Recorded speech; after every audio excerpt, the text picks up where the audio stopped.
Honorable members, at the break, we were debating a compendium of bills. I presume we are now ready. As many.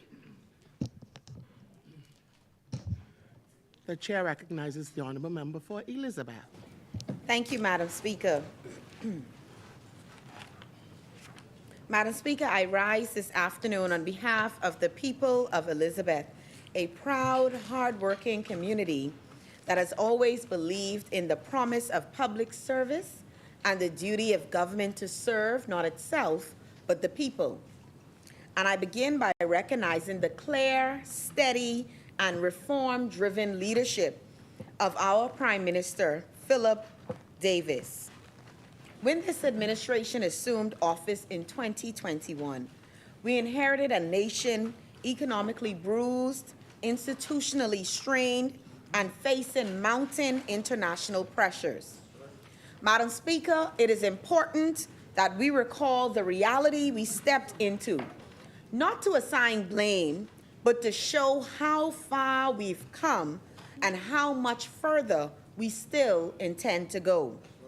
As the Prime Minister outlined in his remarks, we were faced with a struggling economy, a shrinking fiscal space, soaring unemployment, and a financial services sector inching closer to international blacklists. It was not enough to wish for recovery. We had to plan for it, legislate for it, and deliver it. And we have.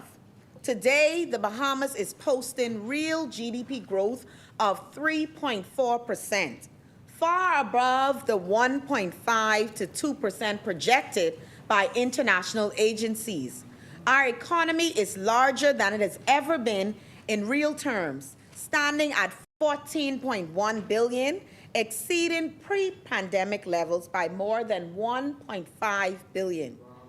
These figures don't represent luck. They reflect leadership. They reflect policy. They reflect decisions made in the national interest. Now, Madam Speaker, I wish to frame today's debate of the Financial Services Compendium through the portfolio I hold, transport and energy, and in particular, the critical role that energy plays in enabling and underpinning the reforms we are debating today. Because let us be honest with each other. You cannot build a compliant, transparent, globally competitive financial sector without energy, affordable, stable, and modern. Just as financial services are the second pillar of our economy, energy is the pillar beneath them both. A reformed economy requires a reformed energy system. In the Prime Minister's statement, he rightly reminded this House that record levels of investment and infrastructural development are powering our economy forward, from New Providence to the Family Islands. But that investment cannot reach its full potential if the backbone of our fiscal infrastructure, our national energy grid, is unreliable or outdated. This is not a theoretical point. For every call center looking to invest, every fintech company considering our jurisdiction, every global business looking for a data services hub, energy reliability is a threshold issue. If we cannot keep the lights on, we cannot keep the economy open. That is why this administration is modernizing BPL. That is why we are expanding renewable generation in the Family Islands. And that is why we are reforming the governance and operational practices of our public utilities to align with international services reformed in the same way in this compendium raised that the bar of transparency and compliance of our energy reforms are raising the bar for accountability and performance. We are not interested in excuses. We are interested in delivery. Yes. Energy is more than a technical system. It is a question of fairness. The cost of electricity is too high for too many families. And in our Family Islands, where smaller grids operate at lower efficiency and higher logistical costs, Bahamians are sometimes paying a premium for the mere fact of geography. That cannot be acceptable in a modern economy. And as the Prime Minister said in his contribution, we won't rest until we drive down the cost of living and ensure that every Bahamian can lead a life of dignity, security, and stability. This must apply across the board, as surely it applies to food prices, housing, or wages. The Davis administration has made a clear commitment to energy equity, and my ministry is delivering on that commitment. From battery storage in Eleuthera to microgrid pilots in Abaco, from solar development in government schools to new procurement frameworks at BPL, we are rewiring our system to be more inclusive, more sustainable, and more resilient. This is not about politics. It's about the public good. Madam Speaker, I now turn to the content of the compendium itself. 9 interlocking bills that reinforce our position as a serious, compliant financial services jurisdiction. These are not cosmetic amendments. They represent a strategic shift in how we govern financial transactions, identify beneficial ownership, and combat cross-border illicit finance. This includes the Register of Beneficial Ownership Amendment Bill, which brings nominee arrangements under the transparency regime, with reporting deadlines reduced from 15 days to just 24 hours. The Financial Transactions Reporting Amendment Bill, which strengthens due diligence and introduces risk-based verification cycles for high, medium, and low-risk clients. The Proceeds of Crime Amendment Bill, which allows Bahamian courts to pursue, freeze, and recover assets connected to foreign criminal offenses. And key reforms to trust and arbitration law, ensuring confidentiality, privacy, and enforceability while meeting the full scope of the FATF's 40 recommendations. This is a serious package for a serious country.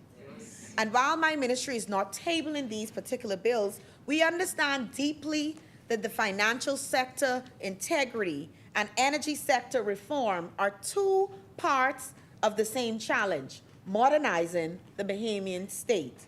We have taken the energy sector through a similar lens of reform, just as the FATF and the OECD have set new global norms for financial oversight. International climate and development finance institutions are setting new standards for energy access, carbon disclosure, and grid resilience. We are aligning our practices with the requirements of the 21st century. That means opening regulatory pathways for private sector investment in clean energy, building energy regulation capacity to match our financial regulation capacity, and putting Bahamian consumers, just like Bahamian clients in the financial sector, at the center of how services are designed, priced, and delivered.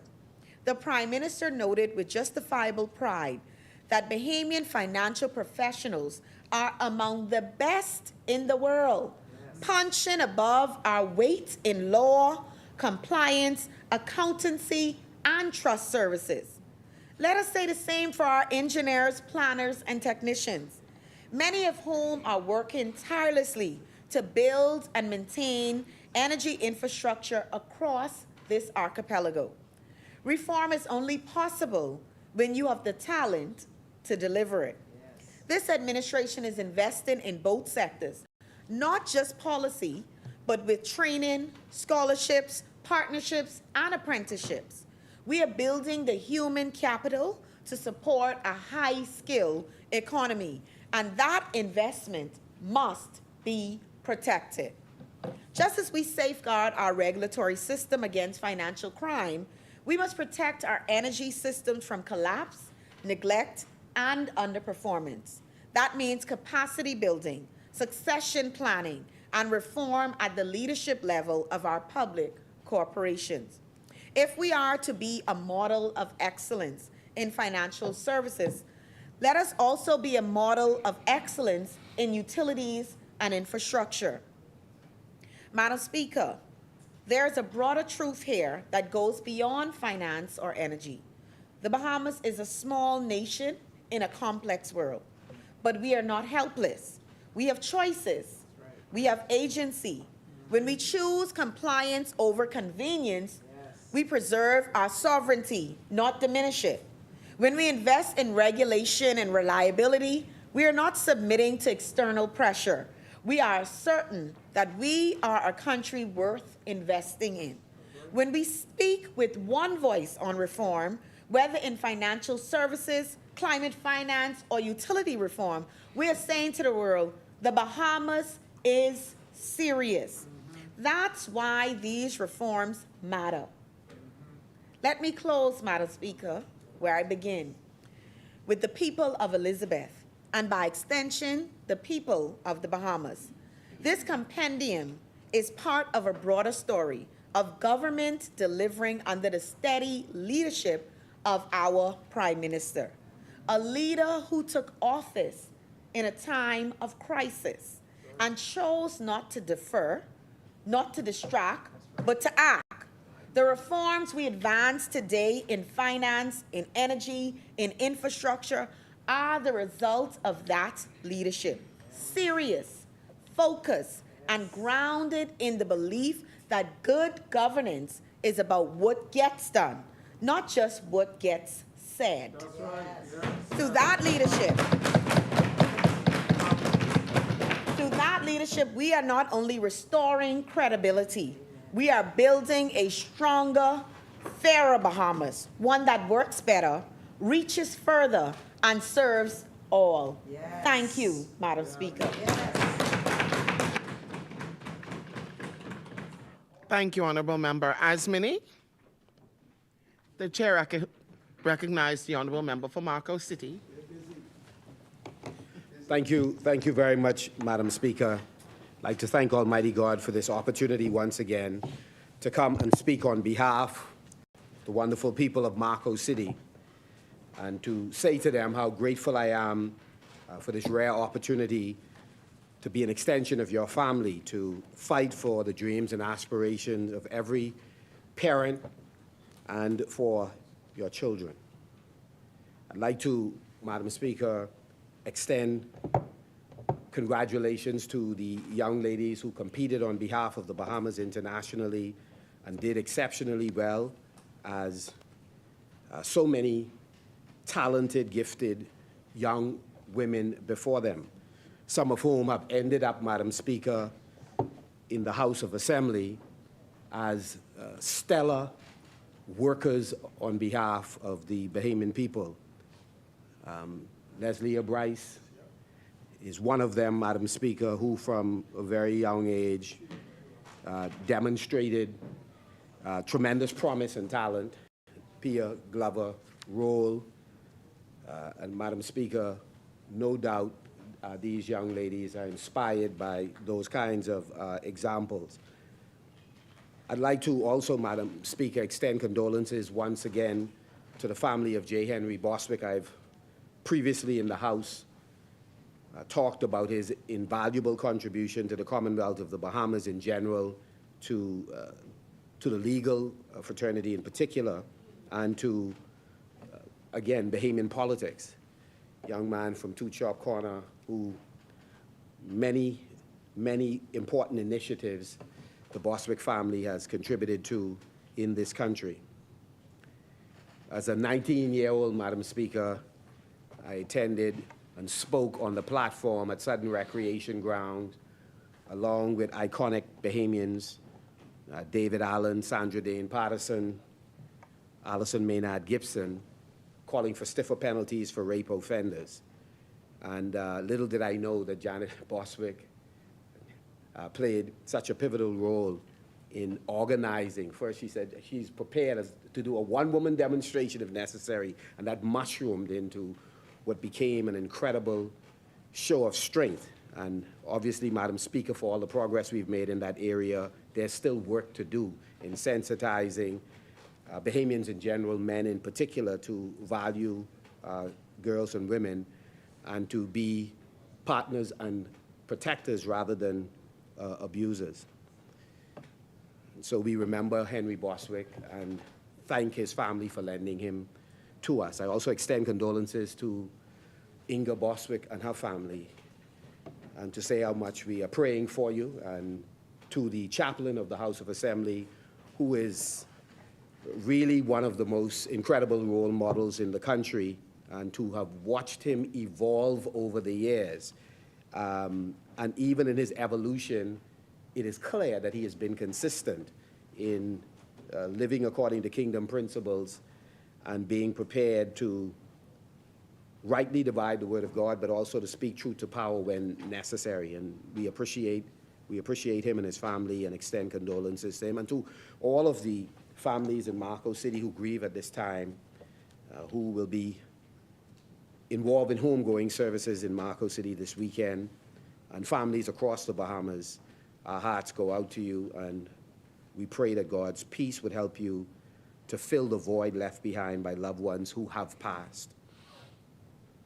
Madam Speaker, before I begin my formal comments on the compendium of bills, which once again seeks to meet the evolving standards and check the FATF's regulatory boxes, I wish to just address a false narrative regarding the state of our overall economy, of which financial services is a critical component. Its impact on Bahamians and the F&M's record in supporting this industry and the wider public. Madam Speaker, we, like some members opposite Madam Speaker, we see them, we see us, we see so many talented Bahamians from different sectors as patriots, nationalists, who love this country and wish for its success. And we pull for every project, every initiative, every course of action, whether it's legislative, policy, programs that can improve the lot of Bahamians. What we are not prepared to do, Madam Speaker, is to oversell and underdeliver, or to overstate a case that does not apply to the people that we love. And surely we do not wish for people who are suffering every day to look at us as we beat our chests, and for them to ask the question, who is it that they're saying things are much better for? We hope for better, we will work for better, even in a bipartisan way, but we will not sign a blank check reinforcing messages that do not represent the facts. Bahamians work hard every day to provide for their families, to build their businesses, and to create a better life for their children. They know, as we know, that everybody deserves an opportunity to eat in this country. Yes. And that our actions in this place and in our various offices should create an environment and conditions where they can have a shot at owning a piece of the rock and a meal to eat. Yet we have a system, Madam Speaker, that feels like it is rigged, set up just for a few, with the rest left struggling to make ends meet, facing higher prices, stagnant wages, limited job opportunities, and public services that are challenged, Madam Speaker. What we need, Madam Speaker, is a plan to build a better Bahamas for not just some, but all of our families. A Bahamas with a more dynamic and inclusive economy. Madam Speaker, we need to continue to build a country where the growth and the benefits of that growth is shared by the vast majority of Bahamians, Madam Speaker. Madam Speaker, there are some who are allies of the PLP who are no doubt celebrating the economy as is because they have been the beneficiaries of some unusual favors. God extends grace to all of us. The PLP extends grace to some. Madam Speaker, those few allies are doing much better So when we talk about these big ticket items where there is growth, Madam Speaker, that's just a handful. Is it reflected in some of the economic indicators? Of course. Is it reflected on the ground? No, Madam Speaker. The PLP has no answers, Madam Speaker, or very few, if I would be more measured, to tackle the cost of living crisis for ordinary Bahamians. There are few solutions to really bring down the cost of food, but they do have gimmicks, I give them that. They brought forward an energy plan, Madam Speaker, an ever-evolving energy plan, Madam Speaker.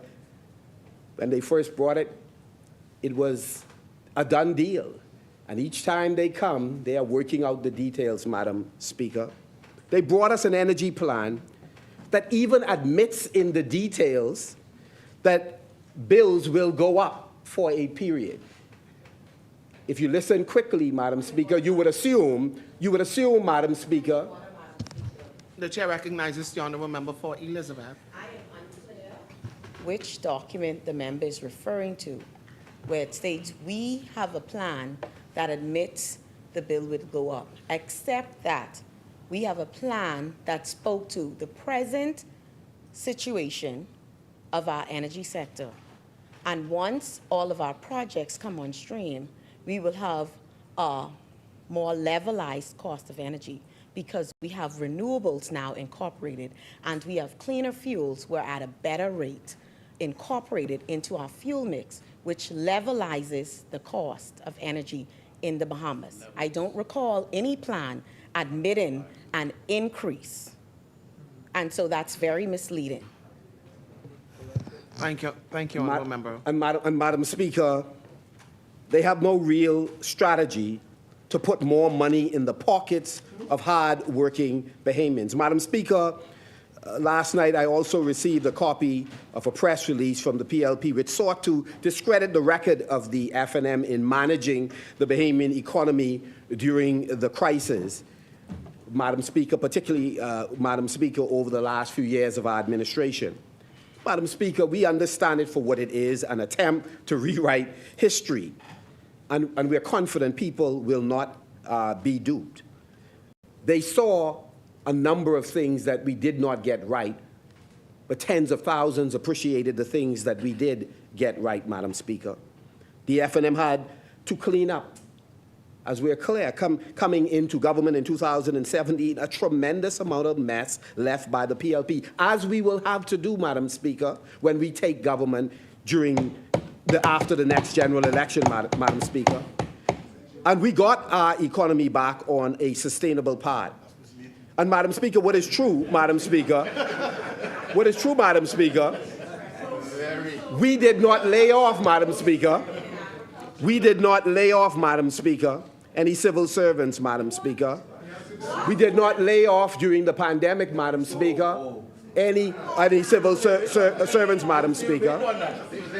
In fact, we went to great lengths, Madam Speaker, to provide, Madam Speaker, support for businesses so that they could maintain levels of employment, Madam Speaker, that in other countries where people lost jobs, Madam Speaker, ensuring employment support was available, introducing food voucher program while this government came to office and savaged the name of so many NGOs, Madam Speaker, that had worked on behalf of the Bahamian people under both administrations. Some of those NGOs they have had to go right back to, Madam Speaker, and support and benefit from, because governments cannot ensure, Madam Speaker, that all of the needs of Bahamians are met, Madam Speaker. And Madam Speaker, let me put it this way. For all the things that we may have fallen short on post-Dorian, Madam Speaker, from September of 2019 to 2021, this administration, having been in office from 2021 to 2025, have accomplished far less as it relates to recovery in Abaco and Grand Bahama. They've built less homes, restored less homes after the recovery, houses. Madam Speaker, may I finish my statement, Madam Speaker? They have built back less homes, Madam Speaker.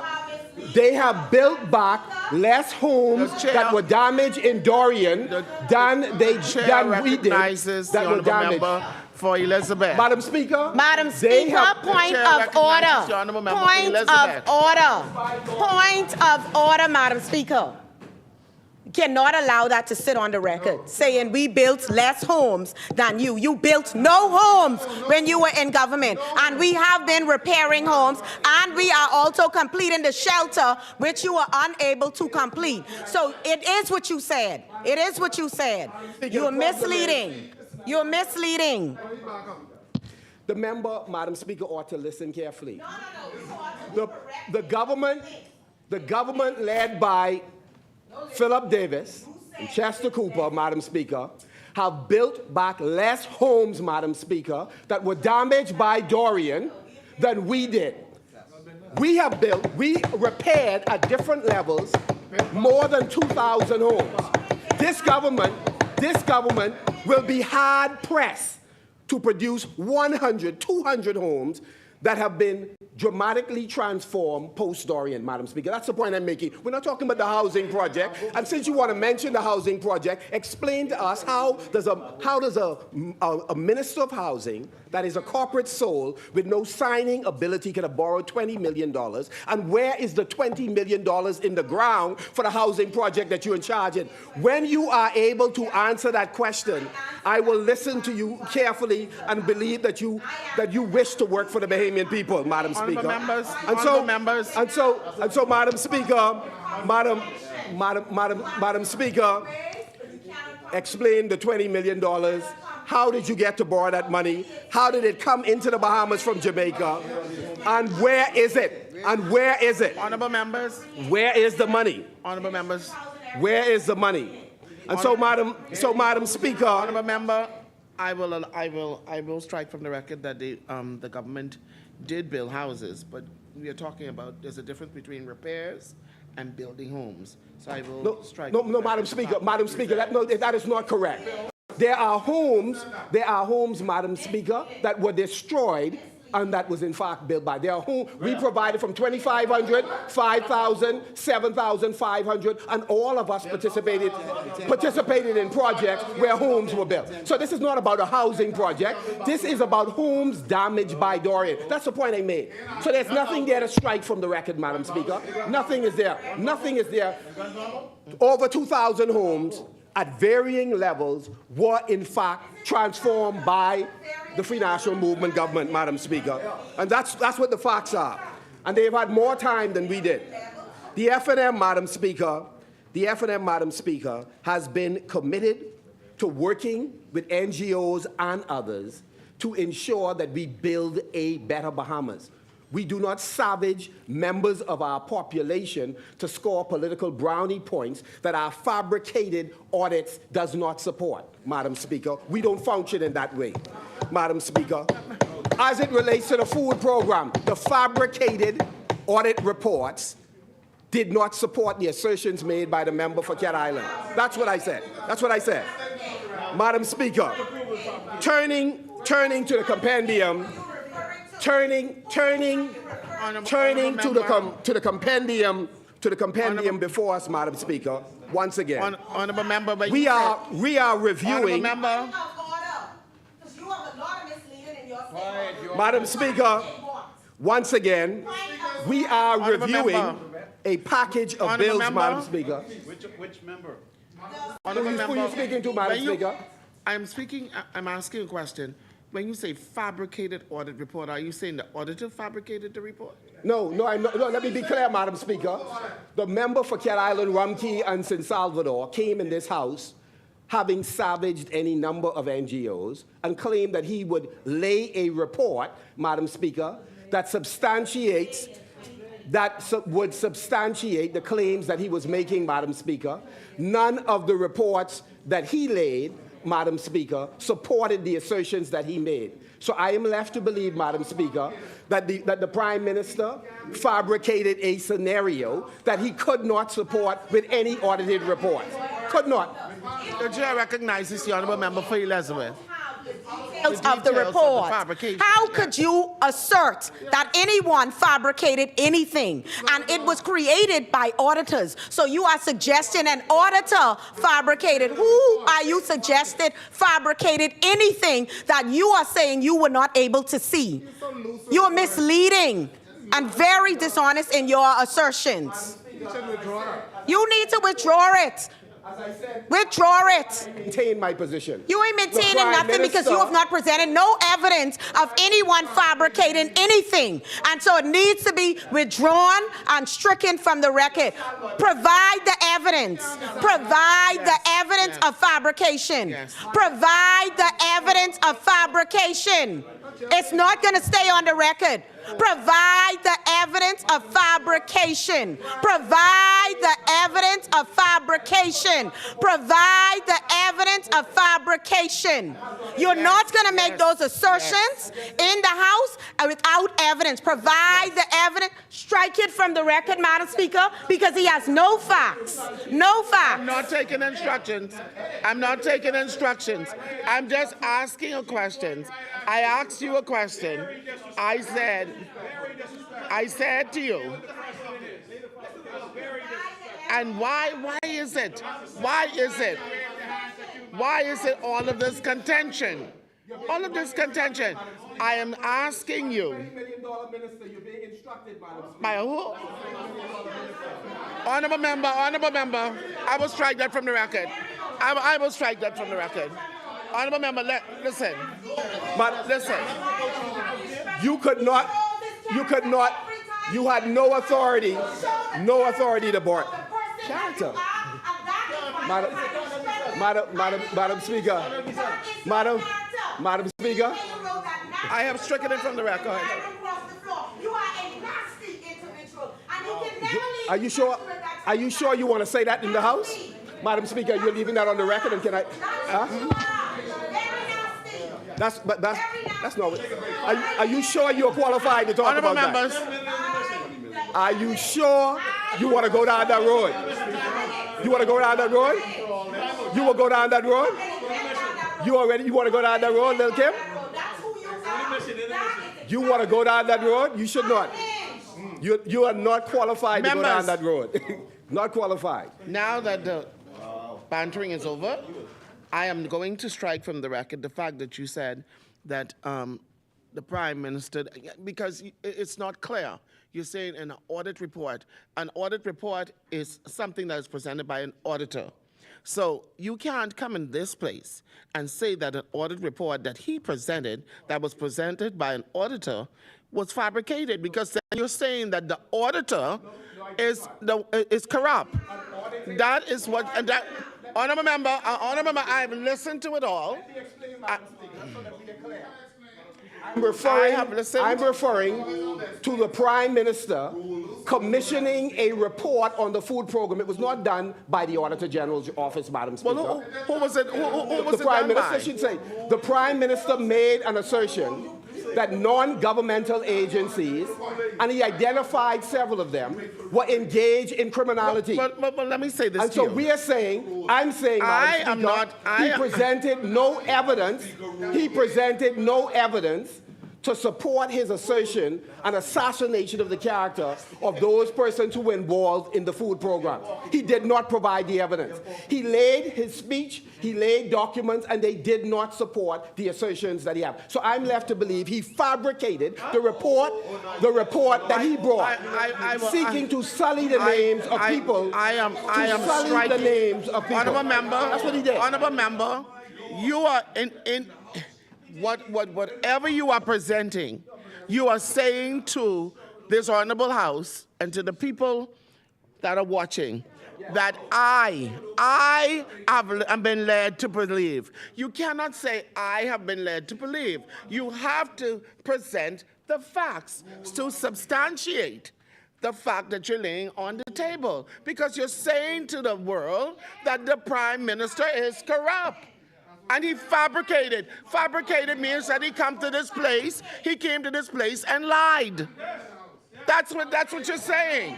That's what you're saying. And so I cannot sit and allow you to discredit the name and the character of the honorable member, and especially he's not in this place to substantiate and clear his name. And two, I will strike from the record that the member for Elizabeth called you nasty. You are an honorable member. You okay? I will strike that from the member. And I will also strike from the record the fact that you said persons were savaged. To say you savaged somebody was almost near that you wanted to kill them. You can't say that. Use another word, but not savaged. It's wrong. Madam, And I'm also Madam Speaker, striking from the record that you called the honorable member for Elizabeth a $20 million. No, man. We are honorable men and women that were elected by the people of this country. It's wrong. It's wrong. Madam Speaker, in case the public just tuned in, Madam Speaker. Madam Speaker, in case the public just tuned in. Members, allow the member to complete. Please. In case the public just tuned in, Madam Speaker, I've said this before. I've said it before. The Minister of Housing had no authority to borrow $20 million. It was reserved for the Minister of Finance. That's one thing. And the second point I made is that we are not convinced $20 million is in the ground. That's the point I made. That's the only reference I made, Madam Speaker. And so let me say, Madam Speaker, we cannot come to this place and discredit persons using the language that we believe. You have to come and you have to bring the facts. When you're going to discredit a member, let's utilize the facts. Outside when I'm done. So, Madam Speaker, once again, the shouting doesn't change the fact. It doesn't change the facts, Madam Speaker. It doesn't change the fact. Madam Speaker, we have consistently supported and will continue to support any effort that protects the reputation of the country when it comes to the unfair treatment, Madam Speaker, by the OECD or any multilateral agency, Madam Speaker, that sets up an unlevel, unfair, Madam Speaker, situation where the Bahamas has to comply with international regulations concerning anti-money laundering and setting up a jurisdiction that complies with the international standards, Madam Speaker, that governs financial services, but at the same time, their members themselves, members of the OECD themselves, Madam Speaker, are not complying. And we challenge the government to continue to raise the issue that our requirement to comply with these international laws are costing companies who are ill-prepared to pay the cost of setting up their compliance mechanism, Madam Speaker. And this is an issue that we must address and must address consistently, Madam Speaker. Madam Speaker, what deeply concerns us and should concern all Bahamians is the scattered and inconsistent way this administration continues to manage our financial services sector. This sector is too important to be treated as an afterthought.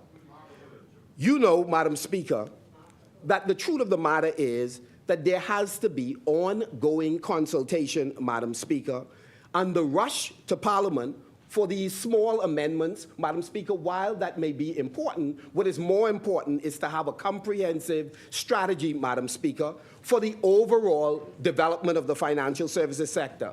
And to date, we have not heard from this administration a comprehensive strategy in how to transform this financial services sector. Unless the public forget, this is an administration that likes to talk about the need for us to have a bipartisan approach. They always say that when they believe it is in their interest, Madam Speaker.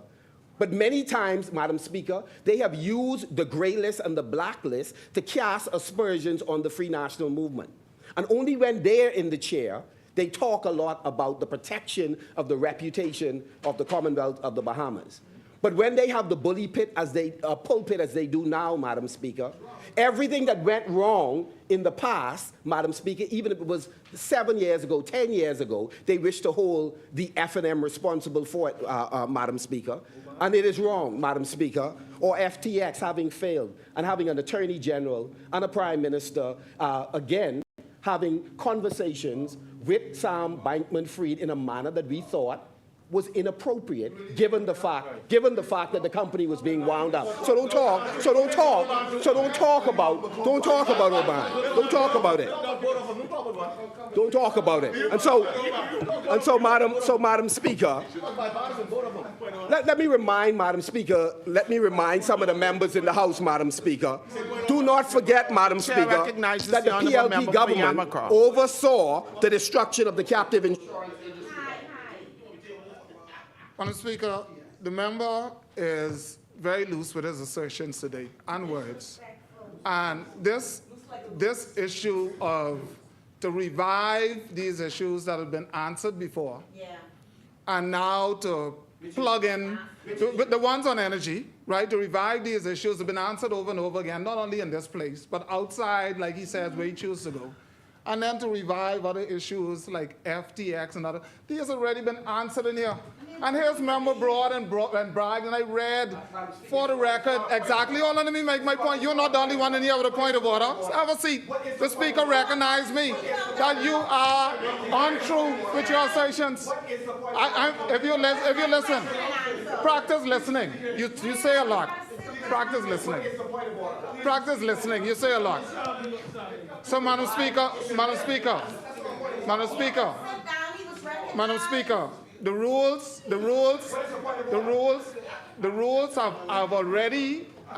are clear and have already been stated in this House that once, when the member is corrected on this, you ruled on this, Madam Speaker. The ruling of the Speaker in any manner, the member refuses to adhere to the rules of this House. He is loose with his words, loose with his assertions, and we can do the same. But this is a House of Assembly. This member is throwing serious accusations not only on private citizens and companies, but also on the Prime Minister's country for the world to hear. And his assertions they are very borderline. They are out of order, in my opinion. But, Madam Speaker, I would ask that you caution the member to withdraw these assertions again, unless he can provide evidence on what he is asserting, please. FDX, BPL, everything, housing, everything.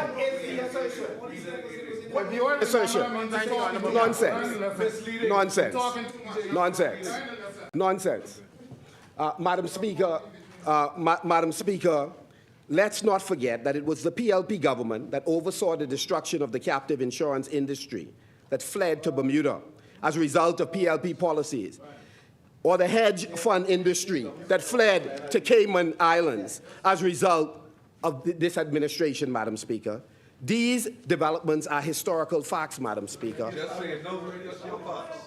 And looking forward, Madam Speaker, we need to ensure that our financial services sector is, in fact, competitive. And we applaud those practitioners in the private sector. We pledge to work with them. And we would, Madam Speaker, when the government acts in good faith, we are prepared to also work with the government for continuity and sustainability of the financial services sector, Madam Speaker. We should, Madam Speaker, listen to the recommendations of financial services experts who recommend easing regulations where possible, considering the cost of compliance, especially for smaller firms embracing technology and boosting our global reputation through regulatory stability. Nevertheless, Madam Speaker, in the F&M, we welcome the legislation that implements recommendations of the Financial Action Task Force. But we reserve the right, Madam Speaker, to raise concerns when international agencies do not act fairly. Madam Speaker, we believe it is vital that we maintain trust in our financial services sector and avoid anything that could present a barrier to greater investment in the Bahamas. Fundamentally, Madam Speaker, the Bahamas must balance compliance with global standards while ensuring the jurisdiction remains attractive to investors and that it remains a place where it's easy to do business, Madam Speaker. The government, Madam Speaker, has to work harder in making sure that it is easier to do business in the Bahamas. This government, Madam Speaker, have rolled out more obstacles in the last 3.5 years, Madam Speaker, than any two administrations combined, Madam Speaker. They are strangling the business community, not just some of them in the financial services sector, but regular commercial businesses. They are making it more difficult for Bahamian businesses to survive and to thrive, Madam Speaker. We cannot afford to get this wrong. Excessive bureaucracy or slow regulatory approvals could drive businesses to competing jurisdictions like Cayman, like Bermuda, like Singapore, like the Turks and Caicos Islands. Madam Speaker, our yachting industry, for example, we have driven 47% of that business south, Madam Speaker, despite members of that community having spoken to the Minister of Transport, the Minister of Tourism, the Prime Minister. Yet they have introduced a 10% tax that have driven business south, Madam Speaker. And so, Madam Speaker, if we are serious about making it easier to do business in the country, then we need a government, Madam Speaker, that's committed to empowering residents, but also not strangling businesses at the same time, Madam Speaker. We also caution, Madam Speaker, the government, as it relates to the arbitration bill. We supported the earlier iteration and amendments. We support this amendment, but we still reserve the right to caution the government. Madam Speaker, we recognize this amendment to be what it is. It is a rework of the system that would have benefited from more, that would have benefited had they given more time to scrutiny and discussion on the amendments that they have brought, Madam Speaker. And it should also, Madam Speaker, that discussion should have been accompanied by a wider engagement to ensure that it will both enhance our judicial system and boost our offers, Madam Speaker, in the international financial services space, Madam Speaker. We, Madam Speaker, today, in supporting these amendments, are just sounding the alarm that there's still more work to do. This government wishes to convince the public that the economy is doing remarkably well, when, in fact, Madam Speaker, we have very real challenges, Madam Speaker. And so let me just give an example, Madam Speaker. While the Progressive Liberal Party pocket is flush, while they are doing well as a party financially, the Treasury of the Bahamas, Madam Speaker, is financially challenged. That's why the government is unable, Madam Speaker, to pay small contractors or large contractors on time. That's why, Madam Speaker, they're not paying the bill for medicines that are required in the clinic and in the hospital. The party is doing well financially, Madam Speaker, but what is true is the Treasury is cash-strapped, despite them bragging, Madam Speaker, about all the money they are raising. They can't simply pay stipends to reserve officers in Grand Bahama who have been waiting since February for their payment, Madam Speaker. We have a multiplicity of examples where not only some public servants, Madam Speaker, but vendors who service this country are having challenges collecting funds from this government. So why oversell? Why give the impression that you are doing something absolutely remarkable and you are unable to pay the bills on time to various vendors, Madam Speaker, who continue to wait for timely payment, Madam Speaker? And so today, as over the last several days, the government has come to do what they do well, which is cherry pick. I said it before, Madam Speaker, and they got bent out of shape. The government cherry picks who does well oftentimes, or who gets opportunities, and who don't get opportunities, Madam Speaker. They are good, Madam Speaker. They are good at providing generational deals to the few without providing life-changing opportunities through competition to the many. That's how they function. Generational deals for the few, rather than life-changing opportunities for the many. And there are a number of us in here, Madam Speaker, who have constituents who will never be a part of receiving the generational deals But we have constituents who are looking for an opportunity to compete, Madam Speaker, to put in a quote, Madam Speaker, to respond to a request for proposal, Madam Speaker, for ordinary contracts. But they don't have that opportunity. So for all of their bombing on the table, they are good, many of them, not all, they are good at servicing the wealthy. But they are not good, Madam Speaker, of empowering the average citizen. That's the challenge. That's the challenge that they are.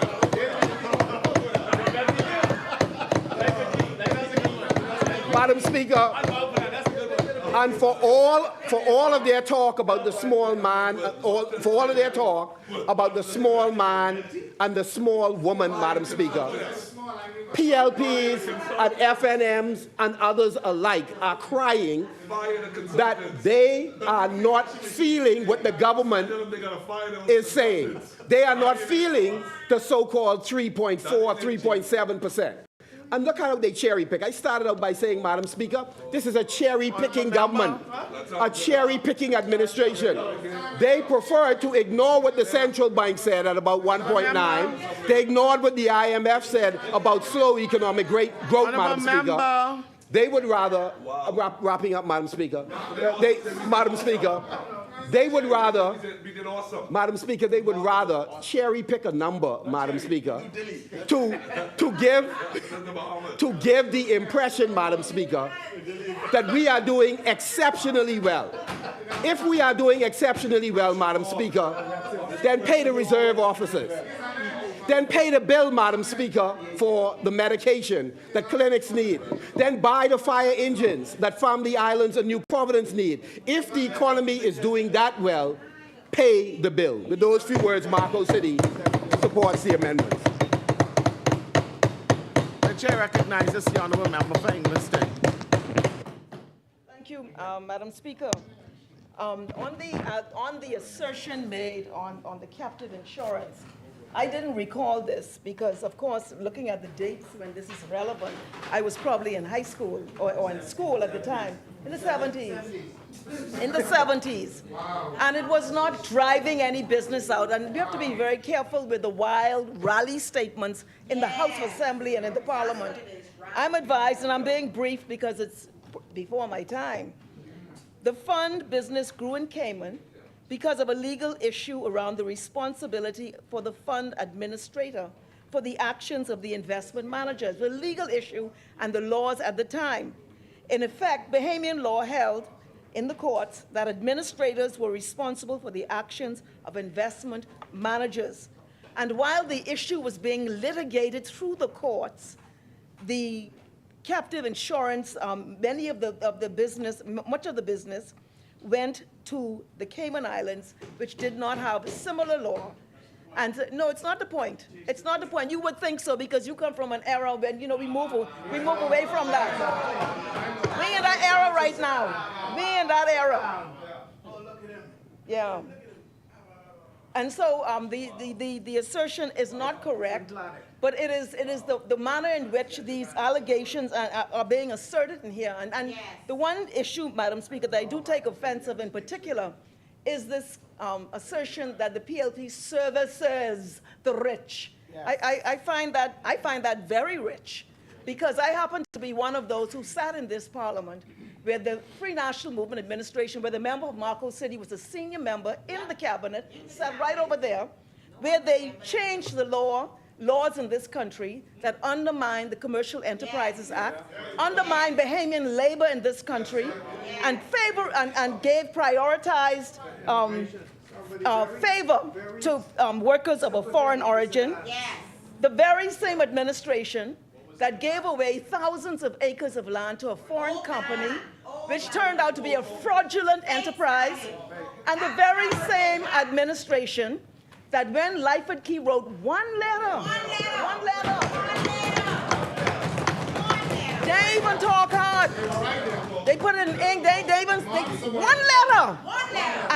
And they reversed the entire policy at that time. So we know, I reject that assertion that I am in an organization that favors the wealthy over the masses in this nation. And we all know we all know that the Free National Movement, I remember when the then Minister of Works, Madam Speaker, when he said that they're going to do this bidding and all this high talk about bidding, and then when the rubber hit the road, they had done millions and millions and millions and millions of dollars in unbidded contracts. The very same thing this member is speaking about. It's easy, you know, to say anything.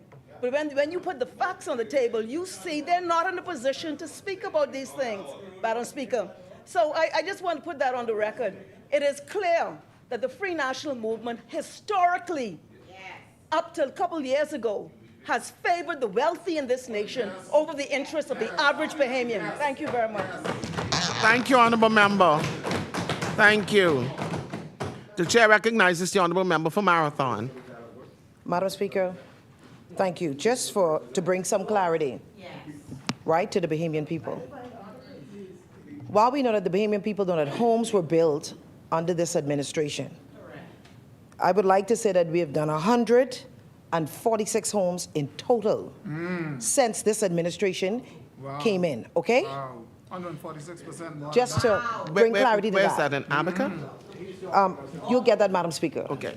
And of course, No, Marco this- City, this give me a is an moment. answer to you. Now, you had the floor all the time. I let you talk. I didn't say anything. Thank you. Because I just wanted you to get your thing out. So just give me a moment.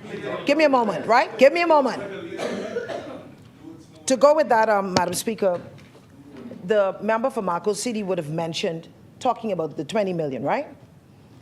We have built homes, and homes are still being built. So do not say, where's the money, where the money going? The homes are still being built, okay? And so, Madam Speaker, also I would like to, he talked about the homes not being repaired by Dorian. In total, thus far, we would have repaired 661 homes, estimating some 7,500,000 plus. And some of those homes, Madam Speaker, would have been those homes in Abaco that were struck, not only their roof needed repair, but they're messed up with mold and everything. So don't make it seem as if we didn't do anything. We're still working. The work has not stopped. So please, Marco City, do not give that impression to the Bahamian people. Madam Speaker, in this house, Madam Speaker. A minute. Restore, refused to. What the vouchers was for? What was the vouchers was for? Madam Speaker, What? Madam Speaker, That was for what? on 2 occasions, we laid a report in the House. For hardware? The report was on Dorian recovery. And we identified, Madam Speaker, more than 2,000 homes, and I said it before, that it's tabled in the House, so you're able to get the report, that we provided funding, $2,500, $5,000, $7,500, and in some cases collaborated. I wonder if you heard the earlier statement that I made. We laid in the House a report that clearly showed that post-Dorian, after September 2019, we provided funds, $2,500, $5,000, $7,500, $10,000 for homes that were completely destroyed, and to work, Madam Speaker, through you, to work with private groups that help people to rebuild homes and repair. 2,000.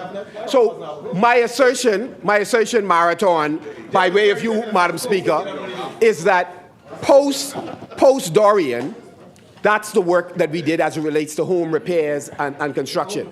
So there was no question about your housing project. We were simply saying that you had thousands of Bahamians who were negatively affected by Dorian. That's what we do to try and make them whole.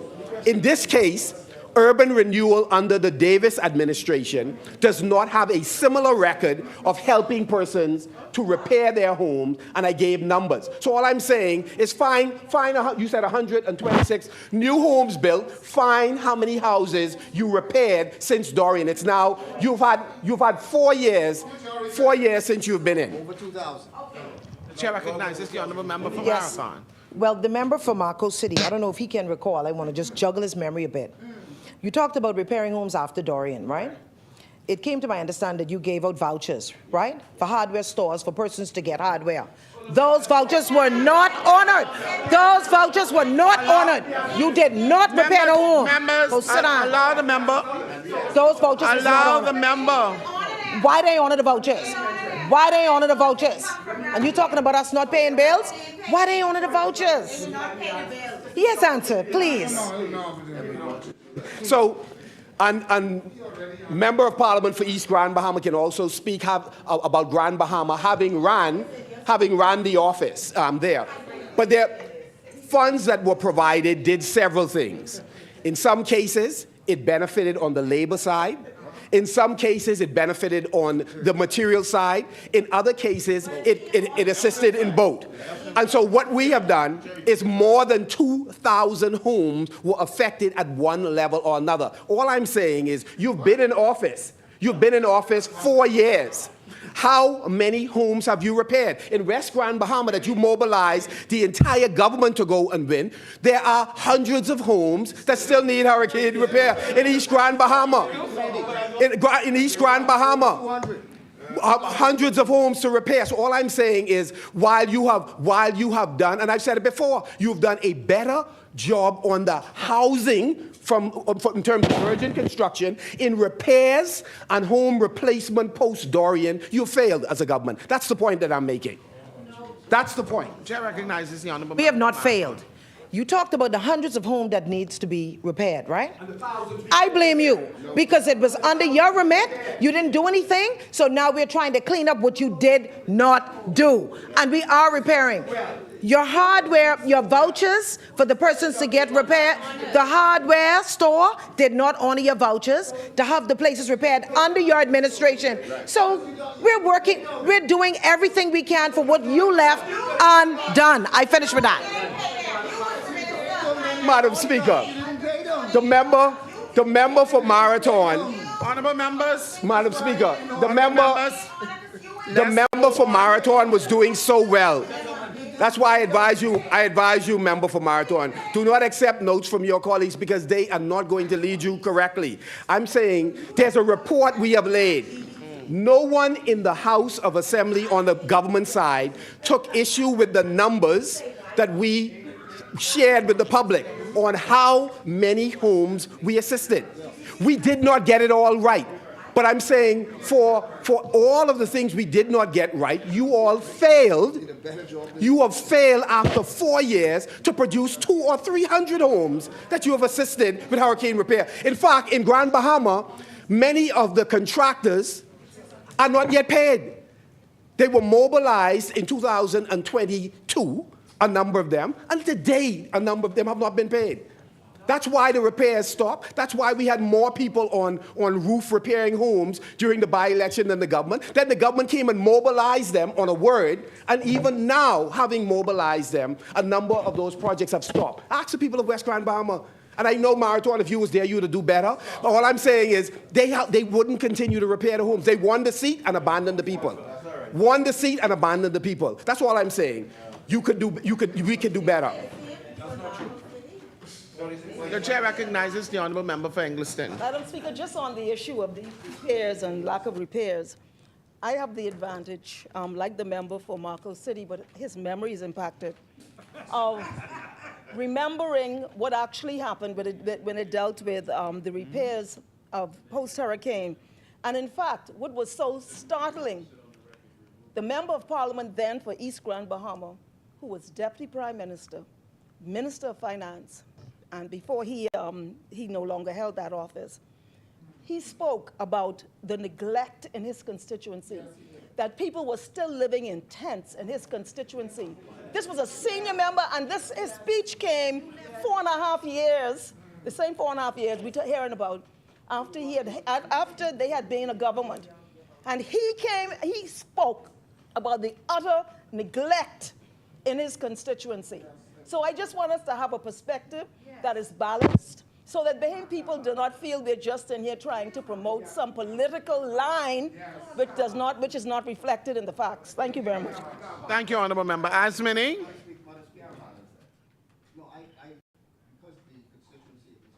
Was mentioned, and I accept that. And I accept that. But, Madam Speaker, the perspective that the member for Marco City raised is a valid perspective.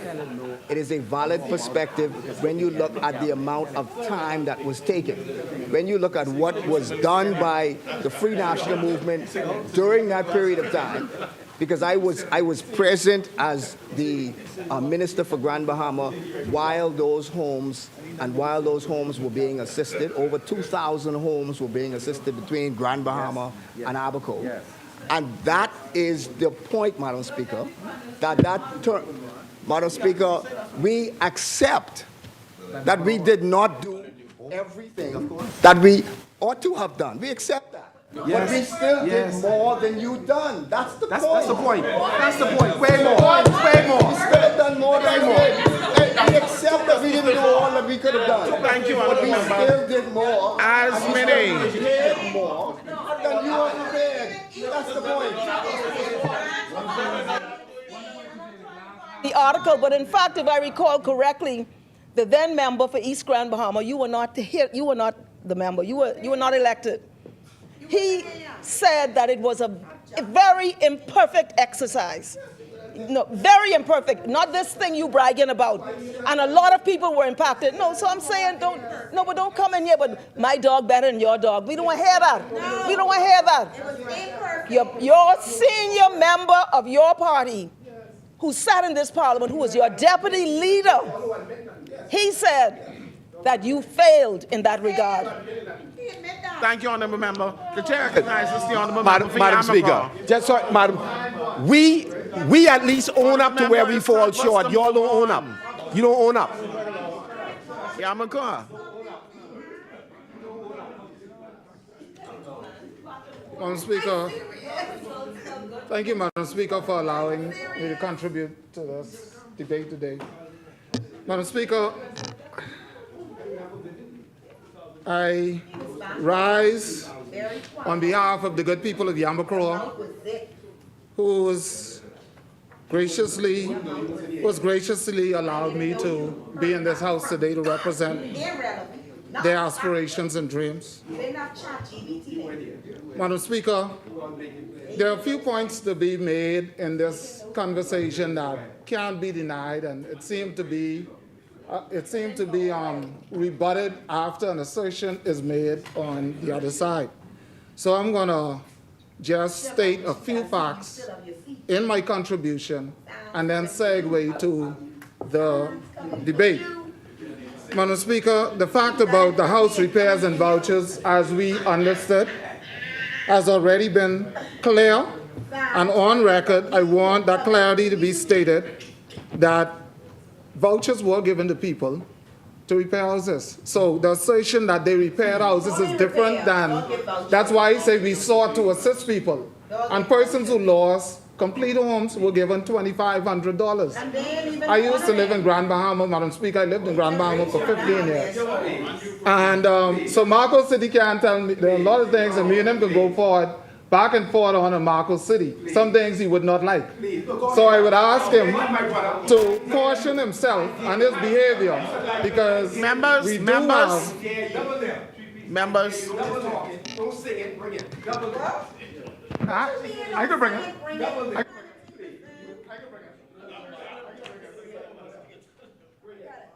Madam Speaker, the member I would give him the opportunity to rebut some things, but not until I continue my focus, because he will not steal my focus. But he can't talk about Marco City. Now, Madam Speaker, I would say today's debate is an exercise in leadership. Madam Speaker, if you would prop up, and just as the member continued to be unhinged from his seat, if you would prop up if you would put in front of you the leader of our Progressive Liberal Party in one hand, and you put in the other hand the leader of the opposition, I dare say, thank you, member. I dare say, they're indicating that it's not, the disparity isn't big enough. Madam Speaker. But I only could get, to his credit, my hand has limits, else it would be stretched further. So it speaks to leadership, Madam Speaker, because the honourable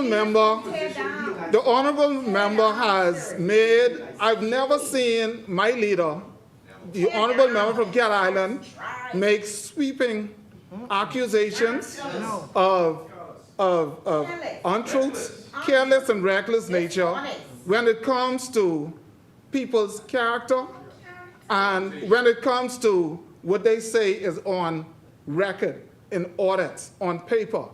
I've never seen the member rebut anything that the Speaker has ruled on, but he is calm and collected, and he is able to, fight the Speaker, fight anybody. But he is an ninja. But Madam Speaker, the character of leadership and the difference in leadership shows why we are accomplishing so much in our financial sector and in this country. He is not unhinged. He is not unhinged. He does not jump and bark at everything and it's not this anger. It's not this anger. And Madam Speaker, when you are at the helm of the country and you're dealing with finances, it's very important to not only have an understanding and appreciation for the least among us, but also to be wise in your actions and behavior. And Madam Speaker, today, that difference is on full display for the public to see. For the public to see. Madam Speaker, I was going to, and my contribution, I promise my contribution will be short, Madam Speaker. Madam Speaker, and he's still shouting from his seat. But this is what he does. And Madam Speaker, the result of the economic growth of this country is hard work. The result of the economic growth of this country is hard work and steady hands. And we have ways to go. I alluded to the fact that when the IMF and other rating agencies would have made their determinations on our country, that the opposition members jumped all over it when it was negative. They hailed it, they repeated their words over and repeatedly. But in the most recent set of ratings, after years of work and bringing this country back from a fiscal cliff, those same agencies made some other determinations. Yes. And they called the performance of this country remarkable under the Prime Minister. And Madam Speaker, and instead of the same energy, and instead of the same energy coming across the floor to be happy for the Bahamas, there is this anger, and there's this anger that the news wasn't bad. There's this anger and there's this displeasure that the news was good news for the Bahamas. And so they're selling now to Bahamians that, oh, they say it's good, but it ain't good with you. And Madam Speaker, as the chaplain said this morning, there's power in the tongue. Yes. And we cannot continue to go down the road of speaking this doom and gloom. From day one, they are hoping that this country is just doom and gloom and all goes astray, maybe for political gains, but I'm starting to be convinced that they seriously want this thing to happen. And this is not beneficial to our country. And this is certainly not becoming of an opposition who is, Her Majesty's loyal opposition, because they have a participation in government also. They are paid by taxpayers also. They are given, in some cases, the same perks as, well, they are, as all other, they are members of Parliament. But, Madam Speaker, I'll jump to the part of my contribution because I have some things to cite, and I want to be very quick about this. The people online say you're doing good. So, as many may know, That's right, the mates don't stop. as many may know and understand, Madam Speaker, That's right, don't stop. Madam Speaker, our Bahamian government must often amend its financial services legislation And they know, especially East Grand Bahama, who was just the Minister of State for Finance. They know that this is a process that we must go through if we want to cause our financial services industry to be transformed and to also adhere to these international bodies that unfairly treat us. We would hope for unity on this, but clearly we see that something that was straightforward still is a challenge for the other side who only see doom and gloom. Madam Speaker, this includes what we are doing to build a framework to combat tax evasion, money laundering, and we have to keep pace with the advancements in technology, financial technology specifically, and align the legal framework as the need requires. That's the need, that's the reason why we're here today. Madam Speaker, despite the mounting pressures, which sometimes include downgrading, blacklisting, threats of blacklisting, the Bahamas maintains its good financial reputation, and this Davis-led administration has demonstrated the talent and tenacity needed to address all matters in this sector, resulting in the Bahamas maintaining its status as a desirable location for international financial transactions. Madam Speaker, it's easy to stand by and criticize. Takes no talent. The government That's a good one, too. Like a check on that. will go through times when things seem bleak. We note that the doomers and gloomers don't take a day off. So guess what, Madam Speaker? We don't take a day off either. That's right. We don't take a day off either. We have not taken a day off since we came to office, and we are demonstrating that to bet against this Davis administration when it comes to getting things done is a bad bet. Because I remember very short time ago, some things that were said about what we could accomplish during our time. And it was not only said by the opposition, but it was said by some people who they support, and they also use their words. But they only use their words when the words were bad. Madam Speaker, our active implementation and adaptation of these international best practices and standards, including the OECD and FATF recommendations, have caused us to maintain integrity in our financial sector.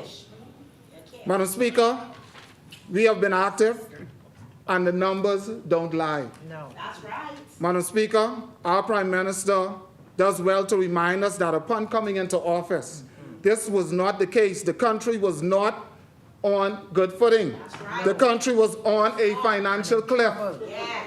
Some would say on life support. Yes. There were and still is so much to do, and we have never patted ourselves on the back without. The chair recognizes the honourable member from Madam Speaker, the member is intentionally misleading the House. He's fully aware that when the PLP came to power, the economy had recently reopened, Madam Speaker, and it was gradually opening different categories of businesses. This administration, by its own reports, the economy was roaring back at 14% growth rate when they came to government. 14%. It didn't mean, Madam Speaker, that the economy was massively expanding. What it meant was a closed economy, once open, commerce was flowing again. So this false narrative about it being on life support, clearly the economy was coming back. What is true now is we moved from in 2021 to early 2022 from that 14% to 8% to 6% to 5%. We are now projected, Madam Speaker, this and next year to be below 2% in economic growth rate. So Madam Speaker, below, and according to Central Bank, according to the IMF, all of those agencies, with the exception of the last report they would like to cherry pick, Madam Speaker, we have moved from election, 14%, all the way down to a projected 1.7, maximum 1.9%, Madam Speaker. We don't glory in it, but that's what the facts are. Again, projections, Madam Speaker. Madam Speaker, thank you. And the member's contribution was lengthy, so I didn't expect him to be the one to jump and rebut. I actually expected East Grand Bahama to rebut what was said. So, Madam Speaker, I came prepared. And as I usually try to be, to read into the hearing of all that can hear, including the member, Marco City and St. Anne's, who are the only members of the opposition present now, but I know a lot of them listening, right? So this particular article, Madam Speaker, speaks to, and I'm going to read something that your former Minister of State for Finance would have said also about your economy. We have a But- research team here. Here's the article. New Bahamas government facing debt crisis.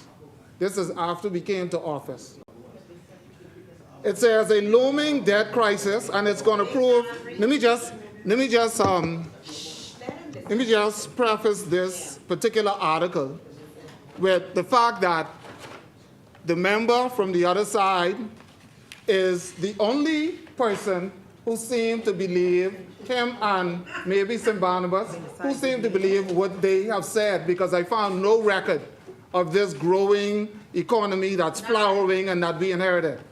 So this particular article, which I will table, a looming debt crisis and other sovereign credit rating downgrades are just two of the many challenges facing the newly elected Philip Davis administration.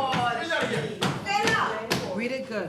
A looming debt crisis and another sovereign credit rating downgrade are just two of the many challenges facing the newly elected Philip Davis administration. Life vest. The article goes on to say, Prime Minister Davis led the Progressive Liberal Party to resounding victory on September 16, glorious day, election day, securing 32 seats to the Free National Movement 7. We could win again. So far, this information is accurate, numbers and all.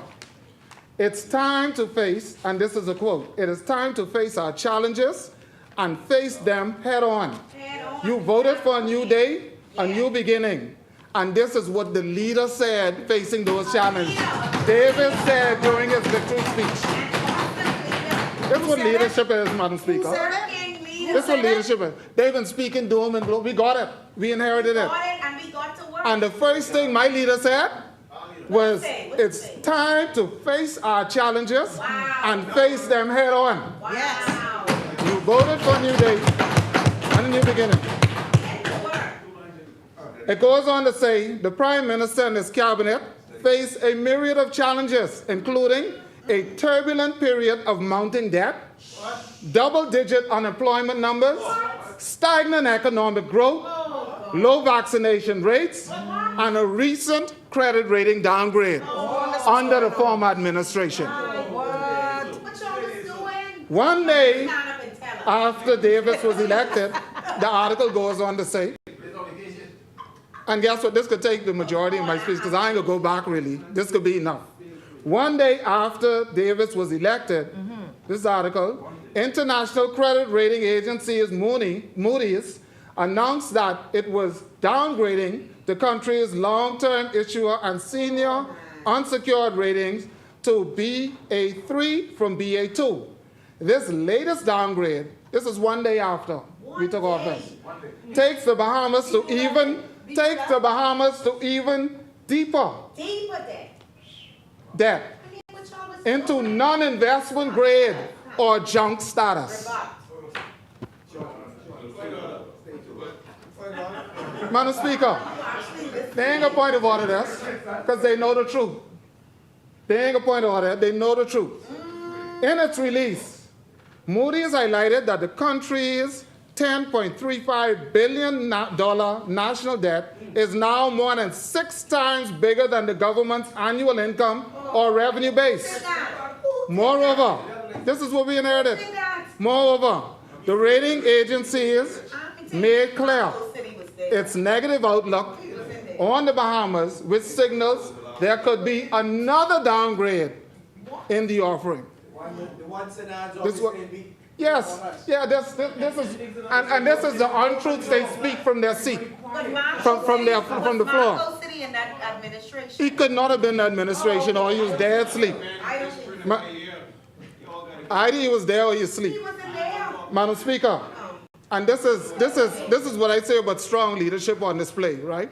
And if I had hands that go all the way down to the ground, it would be all the way down to the ground this way, right? But, Madam Speaker, responding to the news of the downgrade, Prime Minister Davis said that it was not surprising. If anyone has been following the fiscal affairs of this country, they know that for quite a while we have been headed over a fiscal cliff, he added. My God. Strong leadership. This revelation from Moody's put the new government's pledge to cut VAT from 12% to 10% on potentially shaky grounds. This is what they're saying now. This is what the agency is saying. We can't decrease VAT because it's so bad. Remember the promise? When asked, let me show you the difference, Madam Speaker. You can speak after I finish. You can speak after I finish. I only reading. I'm reading. I'm reading. I'm reading. There's no point of what I'm reading. I'm reading. I'm reading. I'm reading. I'm reading. No. I'm reading. I'm still mid-sentence. I'm mid-sentence. Madam Speaker did not recognize you.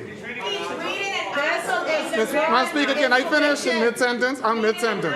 The Bahamian people need to hear the I'll start from the beginning. It's true. I'll start from the beginning of the sentence. Oh, someone sent him a WhatsApp? All right, read your WhatsApp. Read your WhatsApp. The same way they just write your speech. So all of us benefit from others.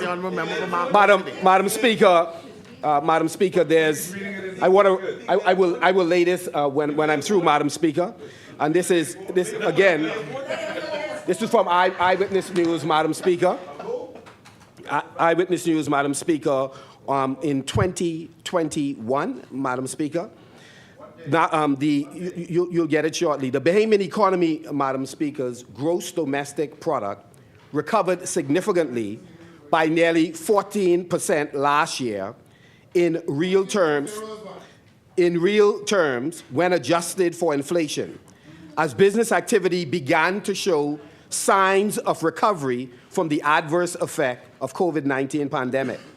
The Bahamas National Statistics Institute, in advance estimates for the country's gross domestic product in 2021, noted that economic activity in the country recovered significantly by 15.6% in nominal terms and by 13.7% in real terms, as the business activity began to show signs of recovery from the adverse effects of the COVID-19. Madam Speaker, I'm going to print out the entire article so that I can go through it. But Madam Speaker, in 20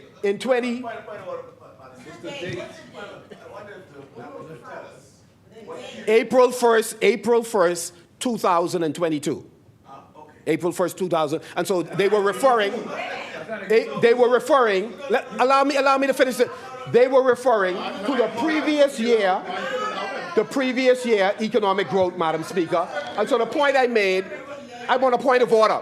The point I made, Madam Speaker, is when the economy reopened, Madam Speaker, the economy began to roar back because of pent-up demand. So that's not unusual.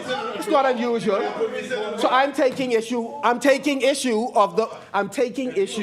with the point that they are making, is that when they came to government, there was no economic growth. That's the impression they wish to give. They wish to give the impression that nothing was happening. They had no policies that created the 14 or 15% growth rate. The economy was simply roaring back because of pent-up demand. It had nothing to do with any policy of the Davis administration, Madam Speaker. So I'll send it to you, Rashad, if you can print it for me. The honourable member for Elizabeth. Speaker, I am not certain what the member for Marco City is trying to qualify with laying an article on the record, which clarifies and verifies that the work of the Davis administration from day one proved fruitful for the country and the economy, and the growth is completely tied to the Davis administration opening our economy and getting back to the business for the people, by the people. That has nothing to do with the former administration. Absolutely nothing. The article states clearly the economy is moving. People are moving about, and things are now in a good position. You had the country locked down. So there's no way you could contribute any growth to a lockdown economy. Right on. Right on. Madam Speaker. Thank you, Honorable Member Yamiko. And the member for Elizabeth is so right. Madam Speaker, if anyone's listening who experienced the pandemic, I specifically can remember that the lockdowns ended actually the night of election. Yeah, absolutely. So, and I can't believe that Marco City tried to throw that one in there on the slick, because he quoted an article from 2022 after we had already been in 2021. So I'd love for him to lay the article so we can read the details of the full article in the ear of the public. But Madam Speaker, beside that fun fact, responding, I want to just go back to this article, because this is an article that spoke about, that I started about the disparity in leadership. So in the face of the downgrades, this article goes on to say at the beginning of my sentence, and I will take it back from this point. Responding to news of the downgrade, Prime Minister Davis said that it was not surprising. If anyone has been following the fiscal affairs of this country, they know for quite a while that we've been headed over a fiscal cliff. He added, the article says the revelation from Moody's puts the new government's pledge to cut VAT from 12% to 10% on potential shaky ground. Wow. And then their Minister of State for Finance from East Grand Bahama, Kwesi Thompson, he responded and said that that would decimate the economy if we put VAT from 10 to 12, from 12%. As a matter of fact, I come in an article from him that's published on the government website from when he was Minister of State.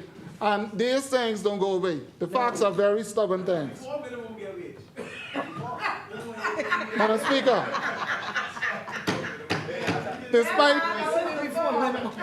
Madam Speaker, when asked, and this is how leadership goes, this is how strong leadership goes. Calm, cool, collected, and calculated. Yes. When asked how soon Bahamians could see its party's election promise to reduce the VAT rate, Prime Minister Davis declared that an announcement would be coming in weeks. So that didn't shake him. He didn't say, well, we got to have the C.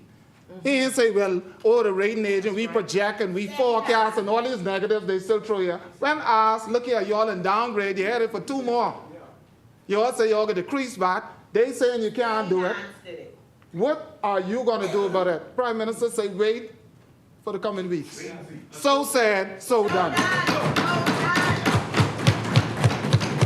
Madam Speaker, I'm going to table this because I had, there are a couple other things I wanted to, but there are someone else who cautioned. There's someone else who cautioned the executive director of, let me read this part, executive director of the Organization for Responsible Governance has cautioned that such a cut would not hold the line with Moody's and other rating agencies that are watching very carefully to see how the new government tackles the Bahamas' fiscal, economic, and COVID-19 crisis. He said that the PLP's election promise would be complicated by the downgrade, so they did not believe that we could fulfill our promises. Before election, the now Prime Minister Davis urged that the VAT increase. Listen what was said. Listen what was said to the response, Sinance. I can let Marco City get some lessons. Before election, now Prime Minister Davis argued that the VAT decrease would help hard-hit families and businesses while stimulating the economy by incentivizing more consumer spending and a higher transaction count. The previous government estimated that 1 year rate cut would cost $100 million in tax revenue. Our Prime Minister say it ain't gonna happen. So said, so done. That's steady leadership. Madam Speaker, Madam Speaker, this is why there's no intention to do.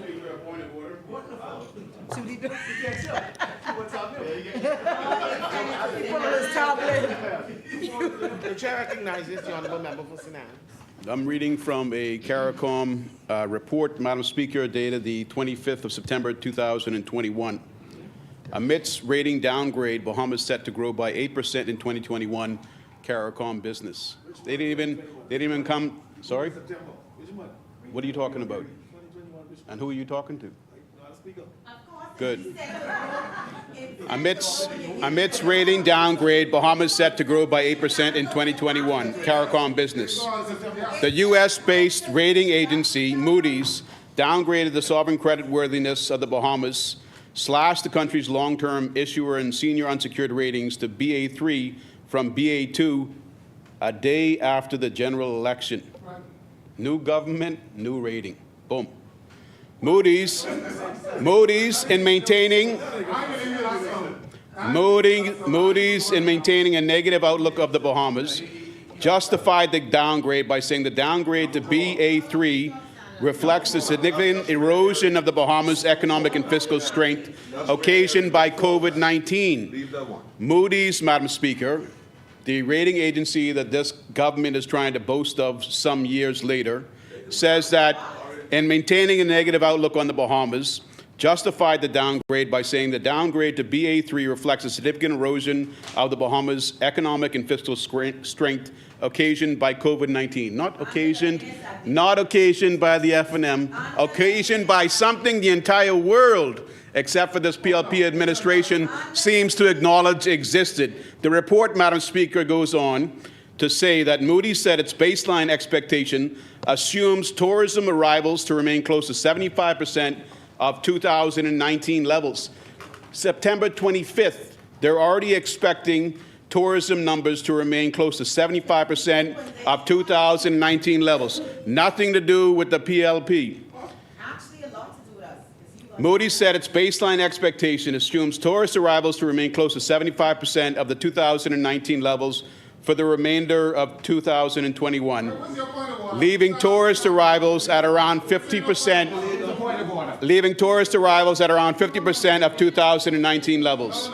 Assuming continued recovery in 2022, driven mainly by increased vaccinations and greater comfort with international travel, nothing again to do with the PLP. International travel, we expect the Bahamas to have another year of high economic growth rates. It said we expect GDP growth of 8.0% in 2021. 8.0% growth projected in 2021. 8.0% growth projected in 2021. What is this, 2025, and y'all battling for 2, maybe 3.4, depending on which rating agency or statistical department you're referring to? Madam Speaker, we expect GDP growth of 8.0 in 2021 and 7.0 in 2022, after the 14.5 contraction in 2020. We expect stopover arrivals to return to 2019 levels by 2024. They didn't do nothing, Madam Speaker. They came to government, they got downgraded. The economy was already on the rebound, expecting 8% growth in 2021. Nothing to do with the PLP, Madam Speaker. Now, I don't know why the gentleman from Yamacraw is pleading his case otherwise, but you can't lie on the Bahamian people. You can't mislead Bahamians anymore. Thank you, Madam Speaker.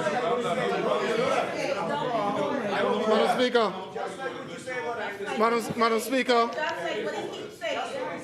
Speaker, there are two things that I note in what the member would have contributed, that he contributed. And here it is again, ill-advised,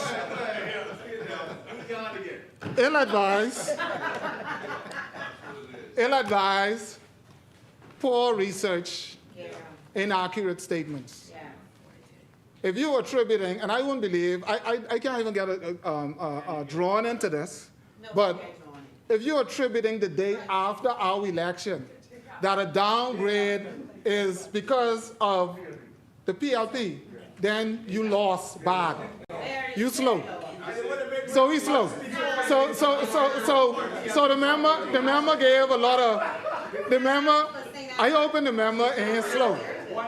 But the member made some slow statement that supported exactly what we're saying. But Madam Speaker, I would say that at the end of the day, that the country needs, yeah, the country needs consistent, slow, steady, deliberate leadership, or steady, deliberate leadership that has so far brought us from point A to point B, and we'll continue to move in this direction. Madam Speaker, I remind the Bahamian people that despite what the rebuttals is, because none of them are point of orders, they may read some conflicting, which they read as conflicting set of information, which they don't understand, obviously, what they read that support my information. I would just say that the intentions of the next side was never to help Bahamian people, either with that or with any relief when it comes to economics. This press statement from, and the leader said that, the leader that they did not tap on the shoulder, he said, in the next term, they gave him bad advice, and then they didn't tap him. But he said, in the next term, he'll look out for the Bahamian people. So the press, the press release is from J. Kwesi Thompson, Minister of State for Finance, in response to the VAT cut. He says, it's regrettable that the opposition, us at this time, would use a matter as serious as our fiscal and economic health to choose to engage in rank populist politicking. They will say anything to win an election. This is what they said.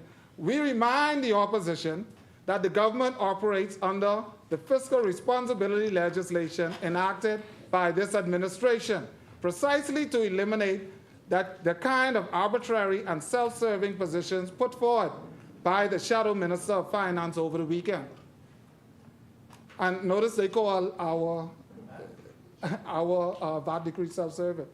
The opposition plan would lead to a dramatic fall off in revenue, likely in excess of $100 million during their proposed 12-month period. So he's in the face here.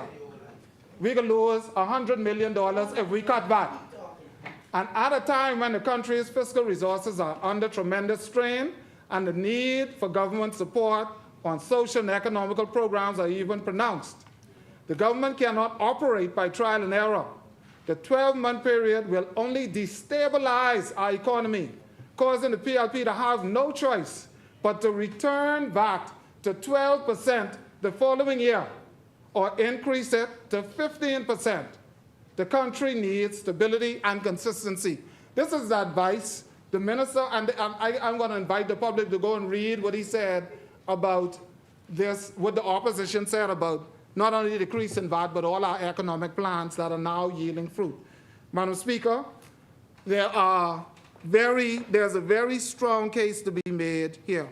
As a matter of fact, I think it's no contest that the leadership of our country, the hard work of our ministers under the leadership of Minister Davis and all other parliamentarians under the PLP administration has brought the country back to where even the international ratings are hailing us as a remarkable administration. Yes. The strong and focused leadership is on full display. And I will save some of my contributions, as I said, for the debate. Madam Speaker, I'm wrapping up, please. I will save some of my contributions for the budget debate, Madam Speaker, but I only rise to support these amendments on behalf of the good people of Yamacraw. Thank you, Madam Speaker. Thank you, Honourable Member. The Chair recognizes the Honourable Member Wilson Hands. Madam Speaker, the good member for Yamacraw said that the government at the time would say anything to stay in power. He refers also to this IMF report of remarkable. If you recall, the member for Freetown read a thesaurus and gave a dissertation. The member is untrue. I attributed the words that I speak in. I said this is a quote, and I stated the name. That is what East Grand Bahama, as Minister of State for Finance, stated. So he cannot attribute that to me on the slide. They have a lot of sly and slick words, and you're supposed to be an attorney, do better. Did he adopt that long report that he gave? I don't think he adopted it. I don't think he laid it. I don't think he tabled it. Why don't you focus on things you should be paying attention to for the time being? See? This is it, Madam Speaker. So just to come back to this IMF report that they love to say. Now, this isn't one word that was given by the International Monetary Fund. The way the PLP administration would portray it, they said remarkable, and that was it. They also said that the Bahamas is constrained in part by limited hotel capacity. That's nothing to brag about.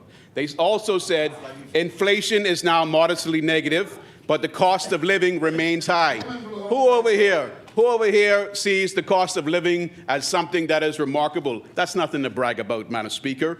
They go down to the directors. However, directors observed that elevated public debt, structural bottlenecks to growth, and high exposure to natural disasters continue to pose significant challenges and called for sustained efforts to address these challenges. Is structural bottlenecks to growth something that sounds remarkable to you? Not to me, Madam Speaker, but that's the problem. The PLP would only tell you one word. They would spend more time reading a thesaurus than they would the rest of the actual report. Goes on to say, directors welcome the authority's commitment to reduce government debt to 50% GDP by fiscal year 2031, and recent steps to increase revenues. However, they concurred that more measures will be needed to achieve the target, including introducing taxes on corporate and personal income. So this administration has called off this one word remarkable from this IMF report multiple times, but has never said that it's contingent upon creating an income tax on the Bahamian people. You may like to think that we're talking about doom and gloom, but if you don't put the light on what is actually going on in this administration, you won't know what they're setting you up for. They're setting you up for income tax, and they're trying to tell you that we got a remarkable report. No, sir. No, sir. One day at a time. One day. Thank you, Honourable Member Asmani. The chair recognizes the Honourable Member for Pinewood. Thank you, Madam Speaker. Madam Speaker, I rise on behalf of the resilient people of the Pinewood constituency who sent me into this place to speak on their behalf. Madam Speaker, first I'd like to offer condolences to the family of former Senate President Mr. J. Henry Boswick, who I've known for many years in two different groups, the Breakfast Club at McDonald's and also the Lunch Bunch. As one of our freedom fighters, as a matter of fact, I would always crack Boswick and late Nesbitt Higgins, MCM in the Freedom National Movement, as we talk politics. And I always ask them, you know, you guys were freedom fighters under the PLP. Why you always glossed over when you turned and went in the other direction and seemed less proud to brag? Both of which objected to that assertion, that they were proud of the roles that they played in ushering majority rule. Madam Speaker, also to the family of the late Rodney Monker, my good friend, personality, former senator, who was a true champion of those who were in need, the poor.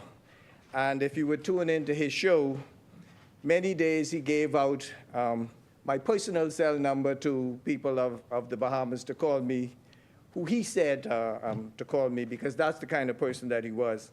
I will never forget the first motorcade that we had through the streets of Pinewood, he and I on the back of a truck. We had some good memories, and also to the chaplain of the House of Assembly on the passing of his mother. May their souls rest in peace. Madam Speaker, I just want to get into some house cleaning. The with regards to my constituency. I offer condolences to those families who have lost loved ones over the past few weeks, and to advise that our Mother's Day Sip and Paint event will be held on Saturday this week, the 20th of May, at the Isaiah Taylor Park. All mothers are invited to come out and to have a good time with food and paint. We'll have lots of fun, prizes, and so forth. Pardon me? Sip and Paint. You know, we are people who are God-fearing people in fact. Finally, Madam Speaker, our branch meeting will be held on Tuesday of next week at Cleveland Aeneas at 7 p.m. Madam Speaker, we've heard a lot said in this place today. Madam Speaker, I'd like to commend the Minister of Finance and the Member of Parliament for Kid Island, Rumkey, and San Salvador for his steady hands in moving our economy. Madam Speaker, I'd like to first deal with this issue of whether the average man on the street is feeling. Now, Madam Speaker, I would like to preface my statement because I'm the Minister of Social Services.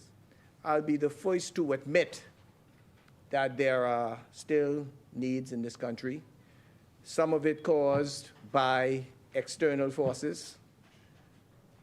But I'd also like to say, Madam Speaker, that we have also, under the leadership of the Minister of Finance, seen people who have benefited from the policies of this government. So if you tell me that person who is receiving $210 per week and who saw a $50 per week rise in their salary, that does not benefit them, I tell you, Madam Speaker, you're mistaken. If you were to tell those civil servants who got raises and promotions and increments and pay increases after the signing of some 50-odd agreements, that they are not feeling that, Madam Speaker. If you were to tell those employees in the public sector, who some of them have been there for 20 years plus without being confirmed, who now have confirmation letters in their hands that they are not feeling it. Tell these individuals who now have the capacity to go into the bank and to get loans, something as simple as standing bail for somebody who may have have had breaches of the law. These are tangible things, Madam Speaker. Tell those individuals who are benefiting from the construction of hospitals and the renovations of clinics and the paving of roads that they are not feeling. We're not just talking about the owners, Madam Speaker. We are talking about those employers. Monies that are going back into the economy that is turning over, Madam Speaker. Madam Speaker, I'd also like to point out to other ministers. We were at the launch for the new textbook and commend Minister Hannah Martin and Engliston, because all of us in here, and I could speak for Marco City because from grade 7 to grade 12, so we know the history we learn or the social studies we learn. Now we have a textbook that is telling the story of the Bahamas by Bahamians in our own words. And the good minister and her team, those 12 authors, should be commended. And hopefully, Madam Speaker, we're not just talking now. Think about those kids who are coming up over the next 12 years who would learn the true story of the Bahamas and how that textbook will impact their life and the thinking of themselves, that this wasn't just luck. It took people of hard work on both sides, because there was just one set of people. The struggle was a real struggle. And yes, some of those individuals went on to form other entities, but we must tell the story, and sometimes the story is uncomfortable, Madam Speaker. The story is very uncomfortable, but we are moving in the right direction. Madam Speaker, I commend the Minister of Energy You tell the average Bahamian, those who are renting or those who have their own home, who is seeing a decrease in their electricity bills, that is not touching them. I should know, Madam Speaker. Just compare your bill this year as opposed to the same time last year, Madam Speaker. Tell me they are not being touched by the policies of this government. Madam Speaker, the Minister of National Security, you look at... Oh, I get to that. I get to that. But while you say it, Prime Minister, the breakfast program, yes. Over 100,000 have been served to our young kids. And this ain't just a full belly, Madam Speaker. More than 500,000. Oh, my bad. 500,000. Which is what we are told now. There's a correlation between these kids who are now being fed and the grades that they're attaining. Madam Speaker, in my own community, in Cleveland, Indias, I could tell you in my first year there, we had 49 kids on the honor roll, less than 50. The next year it went to 88. Last year we had 103. I am sure that that is a correlation with kids who are benefiting, Madam Speaker. What school you said that was? Cleveland Indians. home of the Eagles. The Eagles that saw, and while I'm at it, who just won their 9th primary school track and field, and I'll be celebrating with them on Friday. Madam Speaker, we see the works being done by the Minister of Works. We're seeing airports being renovated. We're seeing roads being paved. Madam Speaker, look at sports and what is happening there in our ministries. The point I'm trying to make, Madam Speaker, is the small man, just like the young beauty queen, we're about to have another Bahamian, VJ Edgecombe, drafted into the NBA. He's being projected as a lottery pick. He will join Buddy Hield and DeAndre Ayton and others, Kai Jones. Imagine a small country of 400,000 people with 4 NBA players, 1 per 100,000, when in the United States it's 1 in a million. That tells you the spirit of the Bahamian and the talent of the Bahamian people. Madam Speaker, as we turn to the economy, I am not one of them who go and blame the other side. As was mentioned under here, what happened that we revealed in the 1970s. Madam Speaker, when you get to the point of being a senior citizen, you've been a while and you know certain things. Because when I was at COB, taught by Tara Archer, who now got married, she's a senior partner of one of the law firms, we did the Financial Transaction Reporting Act. I was around long enough to know that the PLP wasn't in power. And it is said in this place by others that those bills were faxed from Washington, D.C. into the Bahamas. And I don't blame the former Prime Minister. He was doing what he thought was right to better the financial situation in the country. Whether you agree with his stand or not, I will never question former Prime Minister Ingram's intent when he passed those legislation. And I'm saying that to this point. Let us not run on with nonsense to cast blame when this fall and when that fall, because we could all come up with stories. Governments are continuous. I will never say that we have a monopoly on love for this country. We may believe in different ways to get there. And I said, as long as I know the member from Marco City, we came up at a time when things were tough, and we probably never thought that we would be in the position that, but it was leaders at the time. Governments put policies into place that each government built on its own. And so there are things that could happen, but to go out and make a statement and to blame the PLP for something that happened in the 50s when you're not even around, mean you only was quoting what somebody else tell you or what you read. Madam Speaker, the issue of the home repairs, and that In 2019, we had Hurricane Dorian. And there was a lot of loss of life. There was loss of property. And there was some work that was done in Grand Bahama. Being the minister responsible for disaster, I oversaw a lot of it, albeit 2 years later. We heard, and I have seen evidence to say that there were 2,000 people that were assisted, and even when we came to office, there was like 1,300 people that was to be assisted, Madam Speaker. Those relief went anywhere from 2,500 to 5,000. I could tell you that while the PLP numbers may not have been 2,000, I could say for sure that the figures of assistance we have provided has been above 10,000. Madam Speaker, we came here 2 years after the fact. And so it's obvious that majority of the work that will be done in the aftermath, and the Minister of Education and the Member of Parliament for Eglinton raised other issues. She was here in the rolling out, as was told by somebody who was representing that area. He said it was a national disgrace. So Madam Speaker, He said national disgrace. while we are talking about the economy,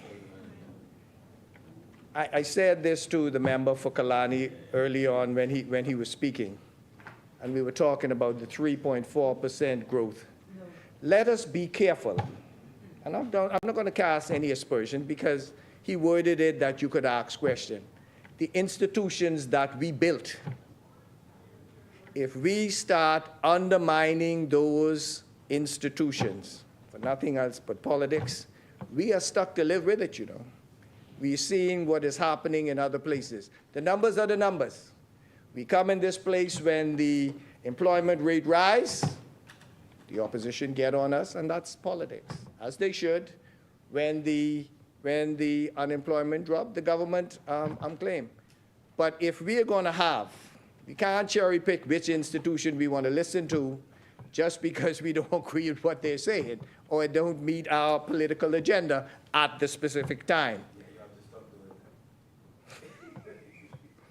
Madam Speaker, again, when we talk about doom and gloom, and the economy is doing so bad, so why is the government beating expectations? It's a fair question to be asked. You say it was 1.7 you projected as an outsider, and our agencies is saying that 3.4. We cannot say we believe in Bahamians and we don't want to believe what Bahamians tell us their numbers are. These are not PLPs or FNMs.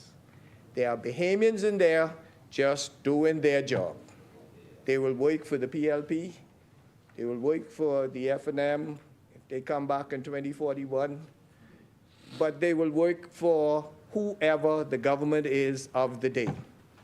Madam Speaker, when we turn to the bills, and I'll be brief on this part, Madam Speaker, both parties are united in that we will never reach utopia as it comes to our financial services. We know that we are playing on an unlevel playing field. We know that we are always having to punch above our weight. We know that there are other countries much more powerful than us who could get away with some of the same things that we are being blacklisted for. And so while we are in a position where we could be proud that we've signed off on 40 trade deals, that we are compliant, we must also be cognizant that we are just somebody else coming up with shifting a goalpost from being in a position that we have been in before. And this speaks to the resilience of our financial services providers and the Bahamians that are working in this industry who know that we cannot relax, we cannot rest on our laurels, because there is going to be something that comes up that may require us to refocus on a matter that may not be at hand as we speak, Madam Speaker. And so, yes, I commend the government for our removal from the blacklist. I commend the the Attorney General for all the work that he is doing. I commend the Minister of Finance for his steady hand in moving our economy and the country forward, Madam Speaker. And so, Madam Speaker, I so move the motion that the question be put. Thank you, Madam Speaker. Thank you, Honorable Member. It has been moved and seconded that the following bill be read a second time and committed. A bill for an act to amend the Trustee Act. As many are in favor will remain seated. Those opposed will stand. The motion is carried. Ordered that the bill be read a second time and committed. A bill for an act to amend the Trustee Act. For the second readings? The chair recognizes the honorable member for Cat Island, Rumpke, and San Salvador. Yeah. Madam Speaker, I move that a bill for an act to amend the Banks and Trust Companies Regulation Act be read and passed second reading and passed. Do I have a second? Is there a seconder? Banks and Trust Company, yes. Thank you, honorable members. It has been moved and seconded that the following bill be read a second time and committed. A bill for an act to amend the Banks and Trust Companies Regulations Act. As many are in favor will remain seated. Those opposed will stand. The motion is carried. Ordered that the bill be read a second time and committed. A bill for an act to amend the Banks and Trust Companies Regulations Act. Thank you.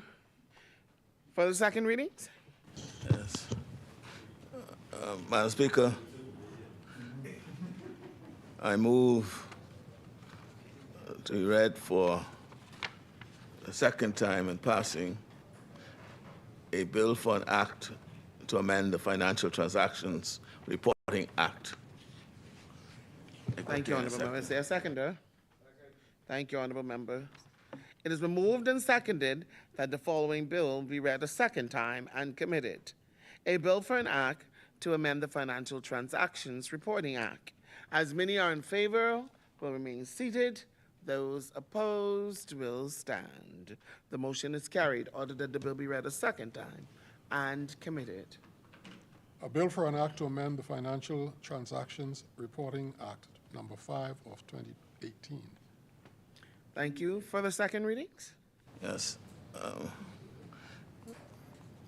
Madam Speaker, I move that a bill for an act to amend the Non-Profit Organization Act be read for the second time and committed. Thank you, honorable member. Is there a seconder? Thank you, honorable members. It has been moved and seconded that the following bill be read a second time and committed. A bill for an act to amend the Non-Profit Organizations Act. As many as are in favor will remain seated. Those opposed will stand. Ordered that the bill be read a second time and committed. A bill for an act to amend the Non-Profit Organization Act, number 5 of 2019. Thank you. For the second reading of bills?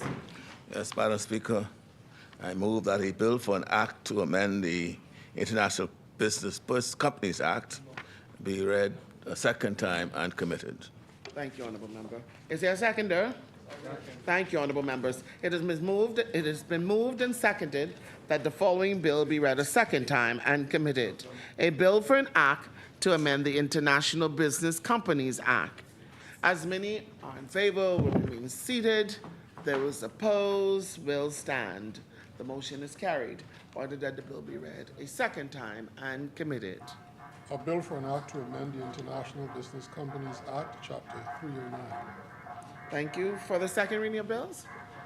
Madam Speaker, I move that a bill for an act to amend the Register of Beneficial Ownership Act be read for a second time and committed. Thank you, honorable members. Is there a seconder? Thank you, honorable members. It has been moved and seconded that the following bill be read a second time and committed. A bill for an act to amend the Register of Beneficial Ownership Act. As many are in favor will remain seated. Those opposed will stand. The motion is carried. Ordered that the bill be read a second time and committed. A bill for an act to amend the Register of Beneficial Ownership Act, number 38 of 2018. Thank you. For the second reading of bills? Madam Speaker, I move that a bill for an act to amend the Companies Act be read for a second time and committed. Thank you, honorable member. Is there a seconder? Second. Thank you, honorable members. It has been moved and seconded that the following bill be read a second time and committed. A bill for an act to amend the Companies Act. As many are in favor, will remain seated. Those opposed will stand. The motion is carried. Ordered that the bill be read a second time and committed. A bill for an act to amend the Companies Act, Chapter 308. Thank you. For the second reading of bills? Madam Speaker, I move that a bill for an act to amend the Proceeds of Crime Act be read a second time and committed. Thank you, honorable member. Is there a seconder? Second.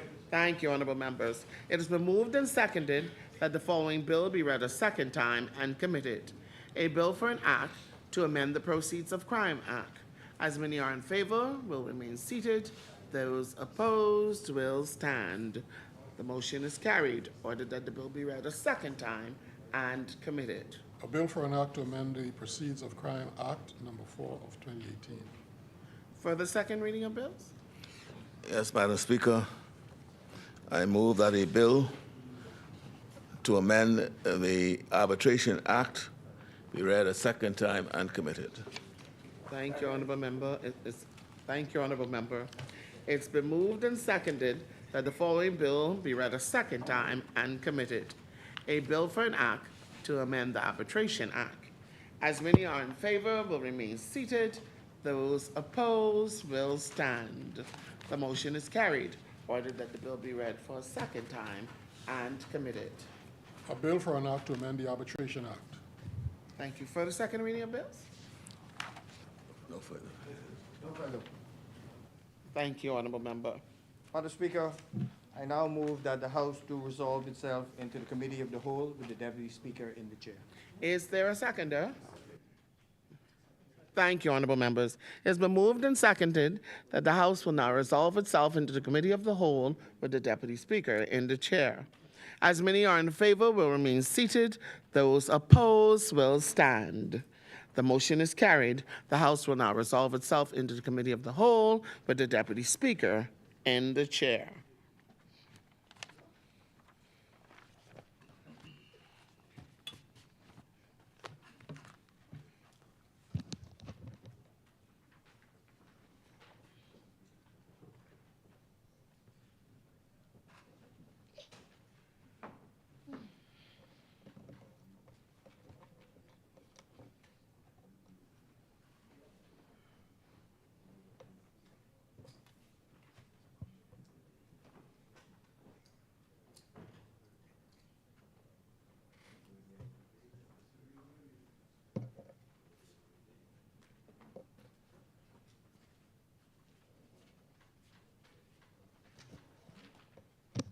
Committee of the Whole.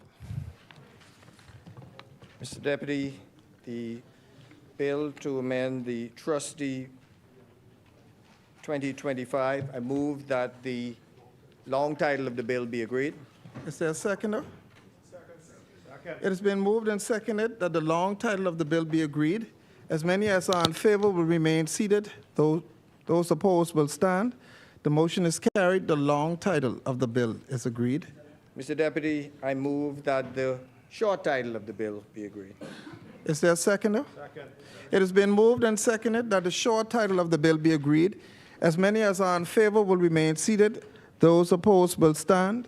The motion is carried. The short title of the bill is agreed. Mr. Deputy, I move that paragraphs 3 through 5 be agreed. Second. It has been moved and seconded that sections 3 through 5 of the bill be agreed. As many as are in favor will remain seated. Those opposed will stand. The motion is carried. Sections 3 to 5 of the bill is agreed. Mr. Deputy, I now move that the bill in its entirety be agreed. Is there a seconder? Second. It has been moved and seconded that the bill in its entirety be agreed. As many as are in favor will remain seated. Those opposed will stand. The motion is carried. The bill in its entirety is agreed. Mr. Deputy, the Banks and Trust Companies Regulation Amendment 2025. I move that the long title of the bill be agreed. It has been moved and seconded that the long title of the bill be agreed. As many as are in favor will remain seated. Those opposed will stand. The motion is carried. The long title of this bill is agreed. Mr. Deputy, I move that the short title of the bill be agreed. It has been moved and seconded that the short title of the bill be agreed. As many as are in favor will remain seated. Those opposed will stand. The motion is carried. The short title of the bill is agreed. Mr. Deputy, I move that clauses 1, 2, 3 of the bill be agreed. It has been moved and seconded that clauses 1 through 3 of the bill is agreed. As many as are in favor will remain seated. Those opposed will stand. The motion is carried. Clauses 1 through 3 of the bill is agreed. Mr. Deputy, I move that the bill in its entirety be agreed. It has been moved and seconded that the bill in its entirety be agreed. As many as are in favor will remain seated. Those opposed will stand. The motion is carried. The bill in its entirety is agreed. Mr. Deputy, the Financial Transaction Reporting 2025. I move that the long title of the bill be agreed. It has been moved and seconded that the long title of the bill be agreed. As many as are in favor will remain seated. Those opposed will stand. The motion is carried. The long title of the bill is agreed. Mr. Deputy, I move that the short title of the bill be agreed. It has been moved and seconded that the short title of the bill be agreed. As many as are in favor will remain seated. Those opposed will stand. The motion is carried. The short title of this bill is agreed. Mr. Deputy, I move that clauses 3 through 5 of the bill be agreed. It has been moved and seconded that clauses 3 through 5 of the bill be agreed. As many as are in favor will remain seated. Those opposed will stand. The motion is carried. Clauses 3 through 5 of the bill is agreed. Mr. Deputy, I move that the bill in its entirety be agreed. It has been moved and seconded that the bill in its entirety be agreed. As many as are in favor will remain seated. Those opposed will stand. The motion is carried. The bill in its entirety is agreed. Mr. Deputy, the Non-Profit Organization Amendment Bill 2025, I move that the long title be agreed. It has been moved and seconded that the long title of the bill be agreed. As many as are in favor will remain seated. Those opposed will stand. The motion is carried. The long title of this bill is agreed. Mr. Deputy, I move that the short title of the bill be agreed. It has been moved and seconded that the short title of the bill be agreed. As many as are in favor will remain seated. Those opposed will stand. The motion is carried. The short title of this bill is agreed. Mr. Deputy, I move that clauses 2 to 3 of the bill be agreed. 2 to 3. 2 and 3. It has been moved and seconded that clauses 2 to 3 of the bill be agreed. As many as are in favor will remain seated. Those opposed will stand. The motion is carried. Clauses 2 to 3 of this bill is agreed. Mr. Deputy, I move that the bill in its entirety is agreed. It has been moved and seconded that the bill in its entirety be agreed. As many as are in favor will remain seated. Those opposed will stand. The motion is carried. The bill in its entirety is agreed. Mr. Deputy, the International Business Company Amendment Bill 2025, I move that the long title of the bill be agreed. It has been moved and seconded that the long title of the bill be agreed. As many as are in favor will remain seated. Those opposed will stand. The motion is carried. The long title of this bill is agreed. Mr. Deputy, I move that the short title of the bill be agreed. It has been moved and seconded that the short title of this bill be agreed. As many as are in favor will remain seated. Those opposed will stand. The motion is carried. The short title of this bill is agreed. Mr. Deputy, I move that clauses 2 through 4 of the bill be agreed. It has been moved and seconded that clauses 2 through 4 of the bill be agreed. As many as are in favor will remain seated. Those opposed will stand. The motion is carried. Clauses 2 through 4 of the bill is agreed. Mr. Deputy, I move that the bill in its entirety is agreed. It has been moved and seconded that the bill in its entirety be agreed. As many as are in favor will remain seated. Those opposed will stand. The motion is carried. The bill in its entirety is agreed. Mr. Deputy, the Register of Beneficial Ownership Amendment, Bill 2025, I move that the long title of the bill be agreed. It has been moved and seconded that the long title of the bill be agreed. As many as are in favor will remain seated. Those opposed will stand. The motion is carried. The long title of this bill is agreed. Mr. Deputy, I move that the short title of the bill be agreed. It has been moved and seconded that the short title of the bill be agreed. As many as are in favor will remain seated. Those opposed will stand. The motion is carried. The short title of this bill is agreed. Mr. Deputy, I move that clauses 2 through 4 of the bill be agreed. It has been moved and seconded that clauses 2 through 4 of the bill be agreed. As many as are in favor will remain seated. Those opposed will stand. The motion is carried. Clauses 2 through 4 of the bill is agreed. Mr. Deputy, I move that the bill in its entirety is agreed. It has been moved and seconded that the bill in its entirety be agreed. As many as are in favor will remain seated. Those opposed will stand. The motion is carried. The bill in its entirety is agreed. Mr. Deputy, the Companies Amendment Bill 2025, I move that the long title of the bill be agreed. It has been moved and seconded that the long title of the bill be agreed. As many as are in favor will remain seated. Those opposed will stand. The motion is carried. The long title of this bill is agreed. Mr. Deputy, I move that the short title of the bill be agreed. It has been moved and seconded that the short title of this bill be agreed. As many as are in favor will remain seated. Those opposed will stand. The motion is carried. The short title of this bill is agreed. Mr. Deputy, I move that clauses 2 through 4 of the bill be agreed. It has been moved and seconded that clauses 2 through 4 of the bill be agreed. As many as are in favor will remain seated. Those opposed will stand. The motion is carried. Clauses 2 through 4 of this bill is agreed. Mr. Deputy, I move that the bill in its entirety be agreed. It has been moved and seconded that the bill in its entirety be agreed. As many as are in favor will remain seated. Those opposed will stand. The motion is carried. The bill in its entirety is agreed. Mr. Deputy, the Proceeds of Crime Amendment Bill 2025, I move that the long title of the bill be agreed. It has been moved and seconded that the long title of the bill be agreed. As many as are in favor will remain seated. Those opposed will stand. The motion is carried. The long title of the bill is agreed. Mr. Deputy, I move that the short title of the bill be agreed. It has been moved and seconded that the short title of the bill be agreed. As many as are in favor will remain seated. Those opposed will stand. The motion is carried. The short title of this bill is agreed. Mr. Deputy, I move that clauses 2 through 5 of the bill be agreed.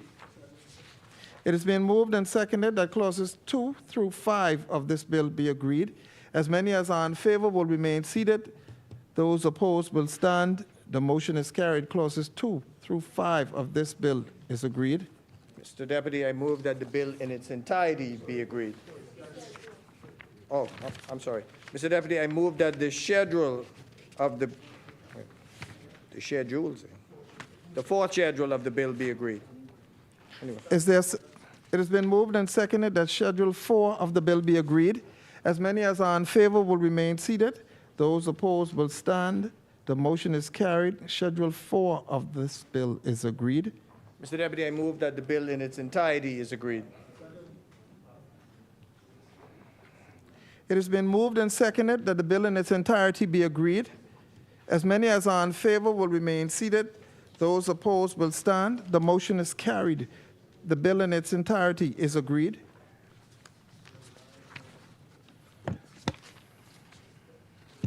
Mr. Deputy, the Arbitration Amendment Bill 2025, I move that the long title of the bill be agreed.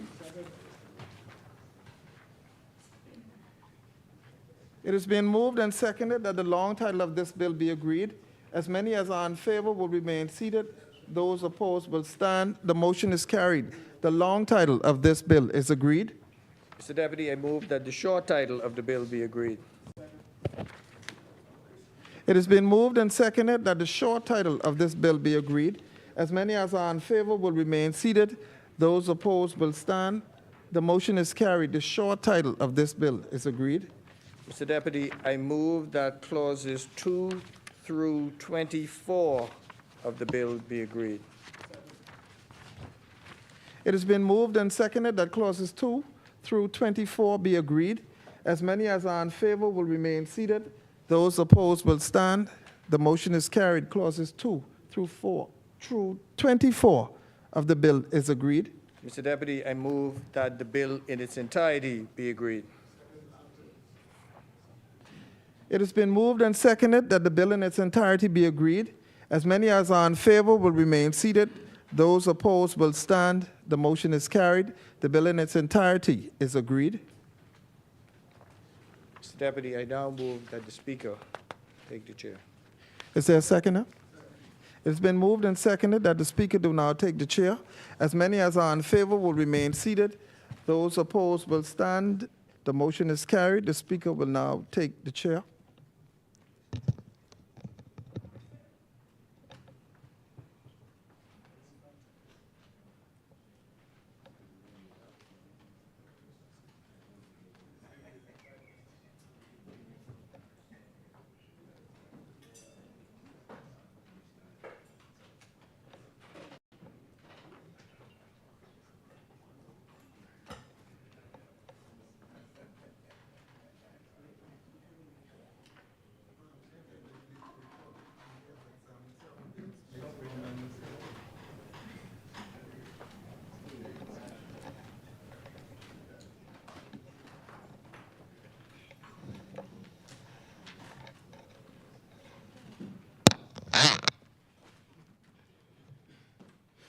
Honorable members, the Deputy Speaker and the Chairman of the Committee of the Whole has reported that the committee has examined the bills, having made no amendments thereto.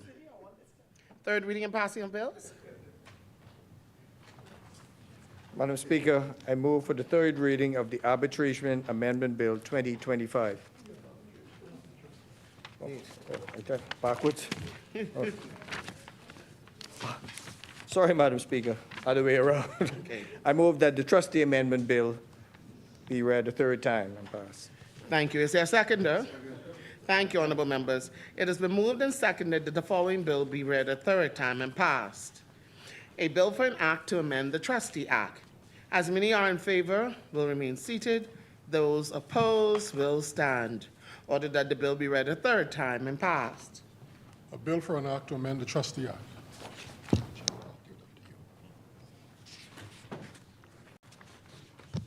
Ordered that this bill do now pass and the title thereof declared to be Trustee Amendment Act 2025. For the third readings? Madam Speaker, I move that the Bank and Trustee Companies Regulation Amendment Bill 2025 be read a third time and passed. Thank you, honorable members. It has been moved and seconded that the following bill be read a third time and passed. A bill for an act to amend the Banks and Trust Companies Regulation Act. As many are in favor will remain seated. Those opposed will stand. Ordered that the bill be read for a third time and passed. A bill for an act to amend the Banks and Trust Companies Regulation Act. Ordered that this bill do now pass and the title thereof declared to be Banks and Trust Companies Regulations Act 2025. Further third readings? Madam Speaker, I move that the Financial Transaction Reporting Amendment Bill 2025 be read a third time and passed. Thank you, honorable members. It has been moved and seconded that the following bill be read a third time and passed. A bill for an act to amend the Financial Transactions Reporting Act. As many are in favor will remain seated. Those opposed will stand. Ordered that the bill be read a third time and passed. A bill for an act to amend the Financial Transactions Reporting Act number 5 of 2018. Ordered that this bill do now pass and the title thereof declared to be Financial Transactions Reporting Act 2025. Further third readings? Madam Speaker, I move that the Non-Profit Organizations Amendment Bill 2025 be passed, be moved, be read and passed, be read a third time and passed. Thank you, honorable members. It has been moved and seconded that the following bill be read a third time and passed. A bill for an act to amend the Non-Profit Organizations Act. As many are in favor will remain seated. Those opposed will stand. Ordered that the bill be read a third time and passed. A bill for an act to amend the Non-Profit Organizations Act number 25 of 2019. Ordered that this bill do now pass and the title thereof declared to be Non-Profit Organizations Act 2025. Further third readings? Madam Speaker, I move that the International Business Companies Amendment Bill 2025 be read a third time and passed. Thank you, honorable members. It's been moved and seconded that the following bill be read a third time and passed. A bill for an act to amend the International Business Companies Act. As many are in favor will remain seated. Those opposed will stand. Ordered that the bill be read a third time and passed. A bill for an act to amend the International Business Companies Act, Chapter 309. Ordered that this bill do now pass and the title thereof declared to be International Business Companies Act 2025. Amendment Act, 2025. Further third readings? Madam Speaker, I move that the Register of Beneficial Ownership Amendment Bill 2025 be read a third time and passed. Thank you, honorable members. It has been moved and seconded that the following bill be read a third time and passed. A bill for an act to amend the Register of Beneficial Ownership Act. As many are in favor will remain seated. Those opposed will stand. Ordered that the bill be read a third time and passed. A bill for an act to amend the Register of Beneficial Ownership Act number 38 of 2018. Thank you. Ordered that this bill do not pass and the title thereof declared to be Register of Beneficial Ownership Amendment Act 2025. Further third readings? Madam Speaker, I move that the Companies Amendment Bill 2025 be read a third time and passed. Thank you, honorable members. It has been moved and seconded that the following bill be read a third time and passed. A bill for an act to amend the Companies Act. As many are in favor will remain seated. Those opposed will stand. Ordered that the bill be read for a third time and passed. A bill for an act to amend the Companies Act, Chapter 308. Thank you. Ordered that this bill do not pass and the title thereof declared to be Companies Amendment Act 2025. Further third readings? Madam Speaker, I move that the Proceeds of Crime Amendment Bill 2025 be read a third time and passed. Thank you, honorable members. It has been moved and seconded that the following bill be read a third time and passed. A bill for an act to amend the Proceeds of Crime Act. As many are in favor will remain seated. Those opposed will stand. Ordered that the bill be read a third time and passed. A bill for an act to amend the Proceeds of Crime Act number 4 of 2018. Ordered that this bill do now pass and the title thereof declared to be Proceeds of Crime Amendment Act 2025. Further third readings? Madam Speaker, I move that the Arbitration Amendment Bill 2025 be read a third time and passed. Thank you, honorable members. It's been moved and seconded that the following bill be read a third time and passed. A bill for an act to amend the Arbitration Act. As many are in favor, will remain seated. Those opposed will stand. Ordered that the bill be read a third time and passed. A bill for an act to amend the Arbitration Act. Ordered that this bill do now pass and the title thereof declared to be Arbitration Amendment Act 2025. Further third readings? No further reading, third readings, Madam Speaker. Thank you, honorable member. Okay. Ordered that the clerk to take the bills passed by this House today to the Honorable Senate for their concurrence. We will now revert back to the order of business.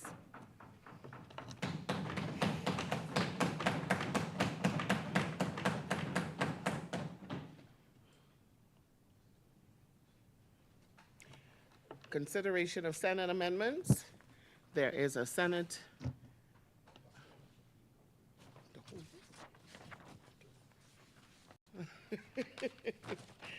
There is a Senate amendment, number 26, and it reads, Message to the Speaker and the members of the Honorable House of Assembly from the President and Honorable members of the Senate. The Honorable Senate acquaints the Honorable House of Assembly that they have passed the following bill, accompanying messages number 38, dated 2nd of April 2025 from the Honorable House of Assembly, having made the following amendments.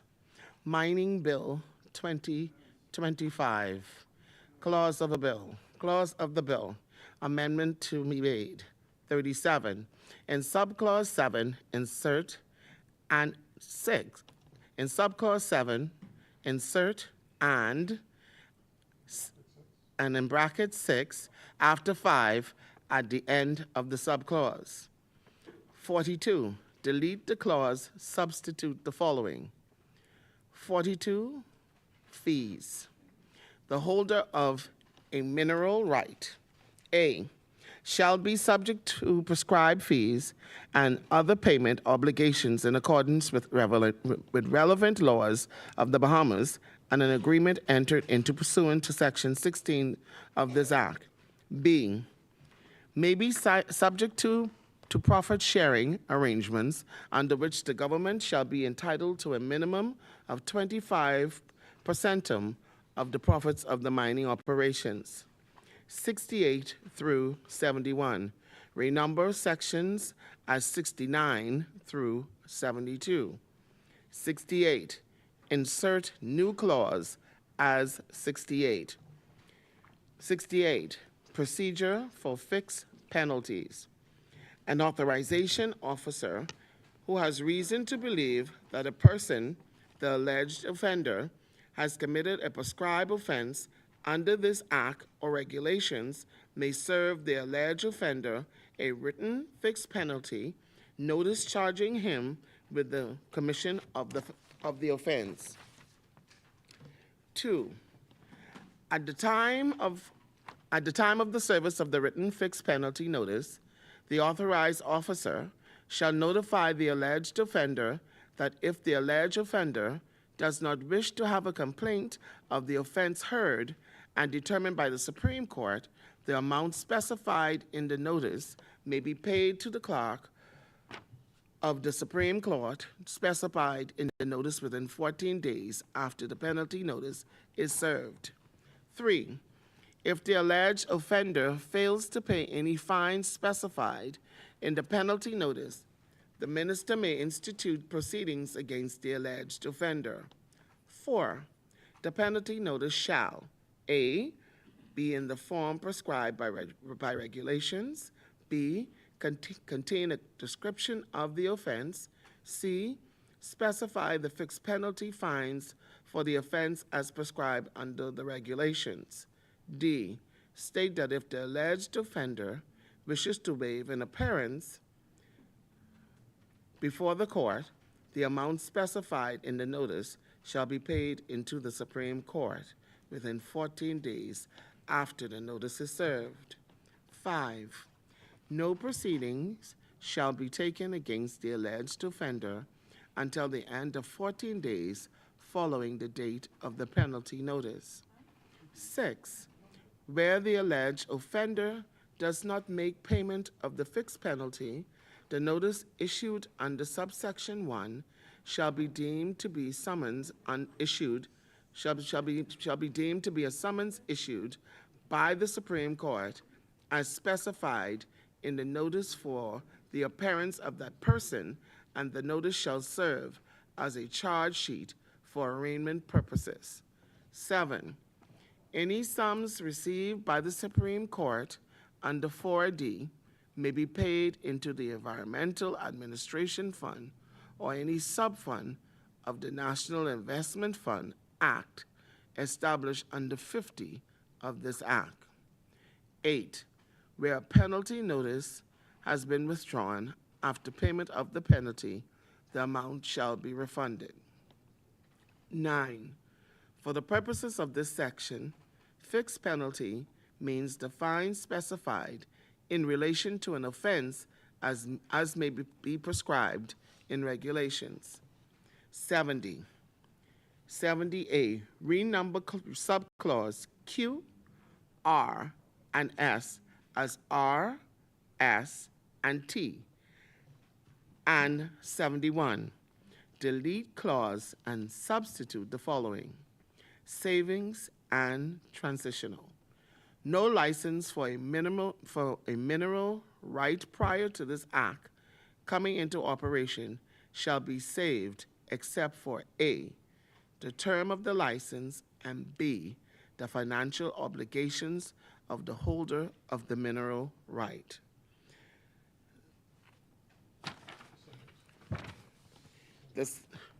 This message was from the Honorable Senate dated 28th of April 2025 by the President of the Senate. Madam Speaker, I move that the notices of the Senate be agreed as amended. Is there a seconder? Thank you, Honorable Members. It has been moved and seconded that the notices of the Senate be agreed. As many are in favor, will remain seated. Those opposed will stand. The notice of the Senate is agreed. We will now revert back to the order of business. Resolutions, member statements. The chair recognizes the honorable member for Marco City. Yes, thank you very much, Madam Speaker. I'd like to lay two documents that was referred to. One is on the rebound, real GDP growth up to nearly 14% in 2021. So I'm laying that document. And the second document is National Accounts Annual Report 2021. And this is done by the Bahamas National Statistical Institute, Ministry of Economic Affairs, both of those documents. Thank you, And would like to get a copy of the document by the member for Yamacraw, Madam Speaker. Order the documents to lie on the table. Honorable member, are you laying that document now? Or the chair recognizes the honorable member for Yamacraw. Thank you, Madam Speaker. I'd like to lay the document, following document, New Bahamas government facing debt crisis, which I would have read from. And this is from Caribbean Insight, the Caribbean Council, flagship publication. Order the document be brought up.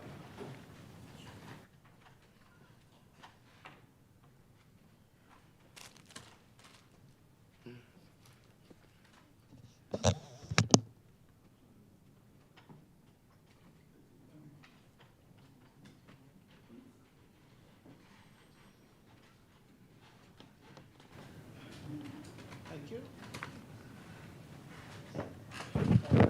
Do lie on the table. Appointment of select committees. Instructions to select the member statement? Okay, sorry about that. The chair recognizes the honorable member for Marathon. Madam Speaker, I would like to extend condolences to the family, my aunt Beverly Johnson, who lives in Marathon, and that is she worked in our constituency office. And so I would like to extend condolences to her, and that's on behalf of me and the entire team from the Progressive Liberal Party Marathon branch and our campaign team. And also, we'll be laying her to rest on the 27th of this month, 10 a.m. at St. Paul's Baptist Church. And secondly, I would like to let the constituents know of Marathon that we will have a health fair in conjunction with Doctors Hospital EMS department, and that will be held in the mall at Marathon in the section of AI where AID used to be held. So we would have, everything would be going on there. So we'd have a blood drive, testing, CPR, and persons can be certified on the spot. BAMSI would also be there. There will be the taking of blood, donation of blood. And so it starts at 11 a.m. We're having a very brief opening ceremony from 11 to 11:15. And we have a lot of free medical supplies that we'll be giving out. Thank you, Madam Speaker. Thank you, Honourable Member. My condolences to you on the loss of your aunt.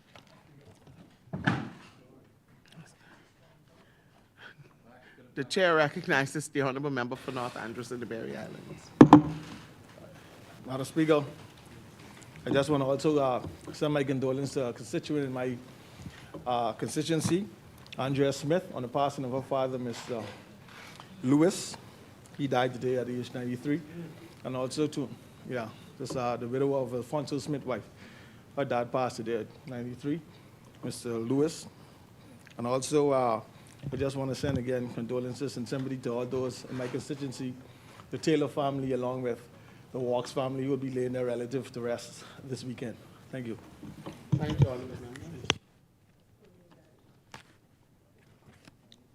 Further member statements? The chair recognizes the Honourable Member for Yamakwa. My people of Yamakwa would have my head if I don't say that this week is Mother's Day. This Saturday is the Mother's Day edition of the Farmers and Craft Market.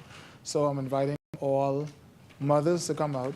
Some mothers who, if you would have not received a gift door to door, then the gifts will also be available, but there's a special treat for all mothers to come out to this week's Farmers Market, which is a bi-monthly event.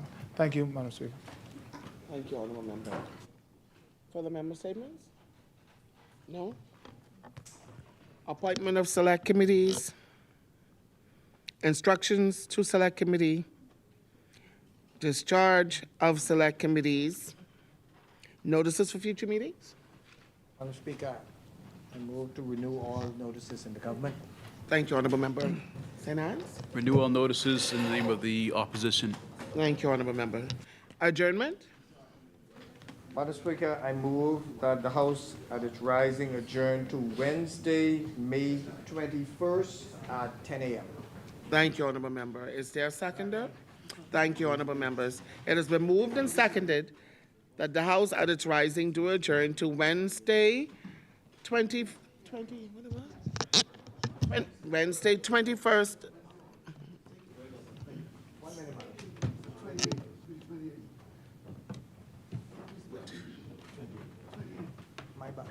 My apologies, Madam Speaker. The House adjourned to Wednesday, May 28th at 10 a.m.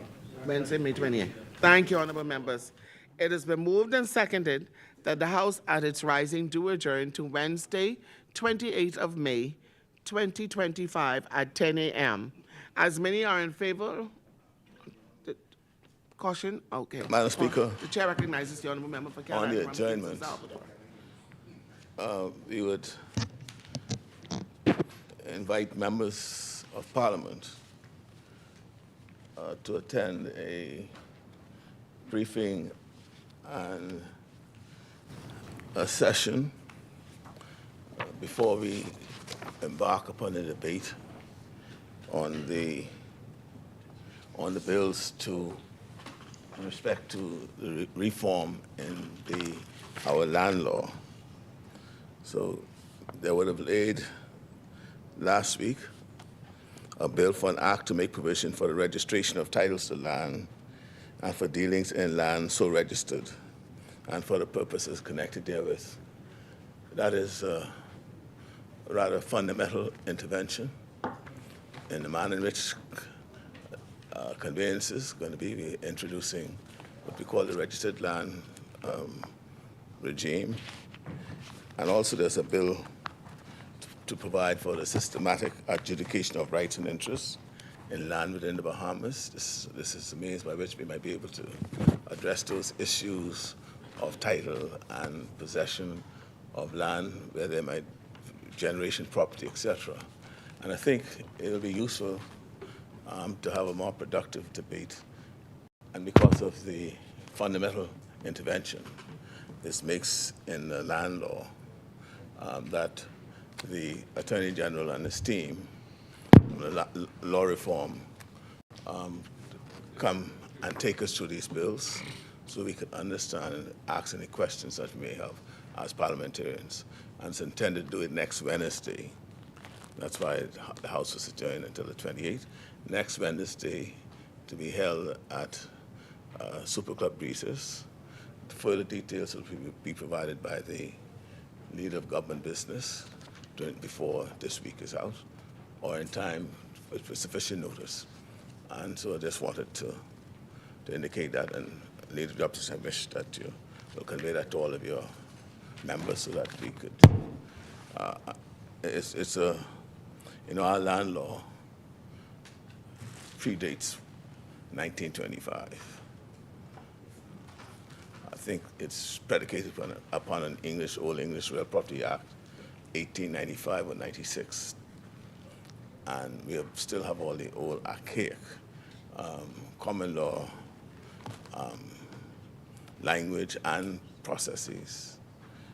That's why today it is recognized that there's no such thing as an absolute title to land. Because like anyone who could come to me, they own this land, I could raise questions and requisitions on that title that could raise doubt on it.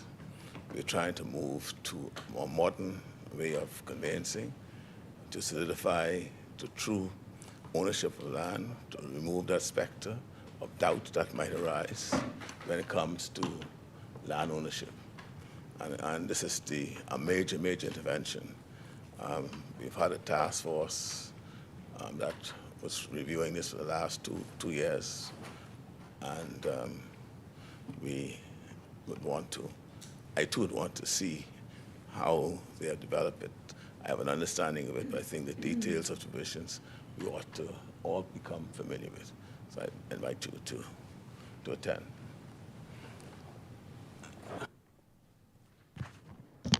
Thank you, Honourable Member. It's been moved and seconded that the House at its rising do adjourn to Wednesday, 28th of May, 2025 at 10 a.m. As many are in favor, will remain seated. Those opposed will stand. The motion is carried. Final adjournment? Madam Speaker, I move that the House now do adjourn. Thank you. Second? Thank you.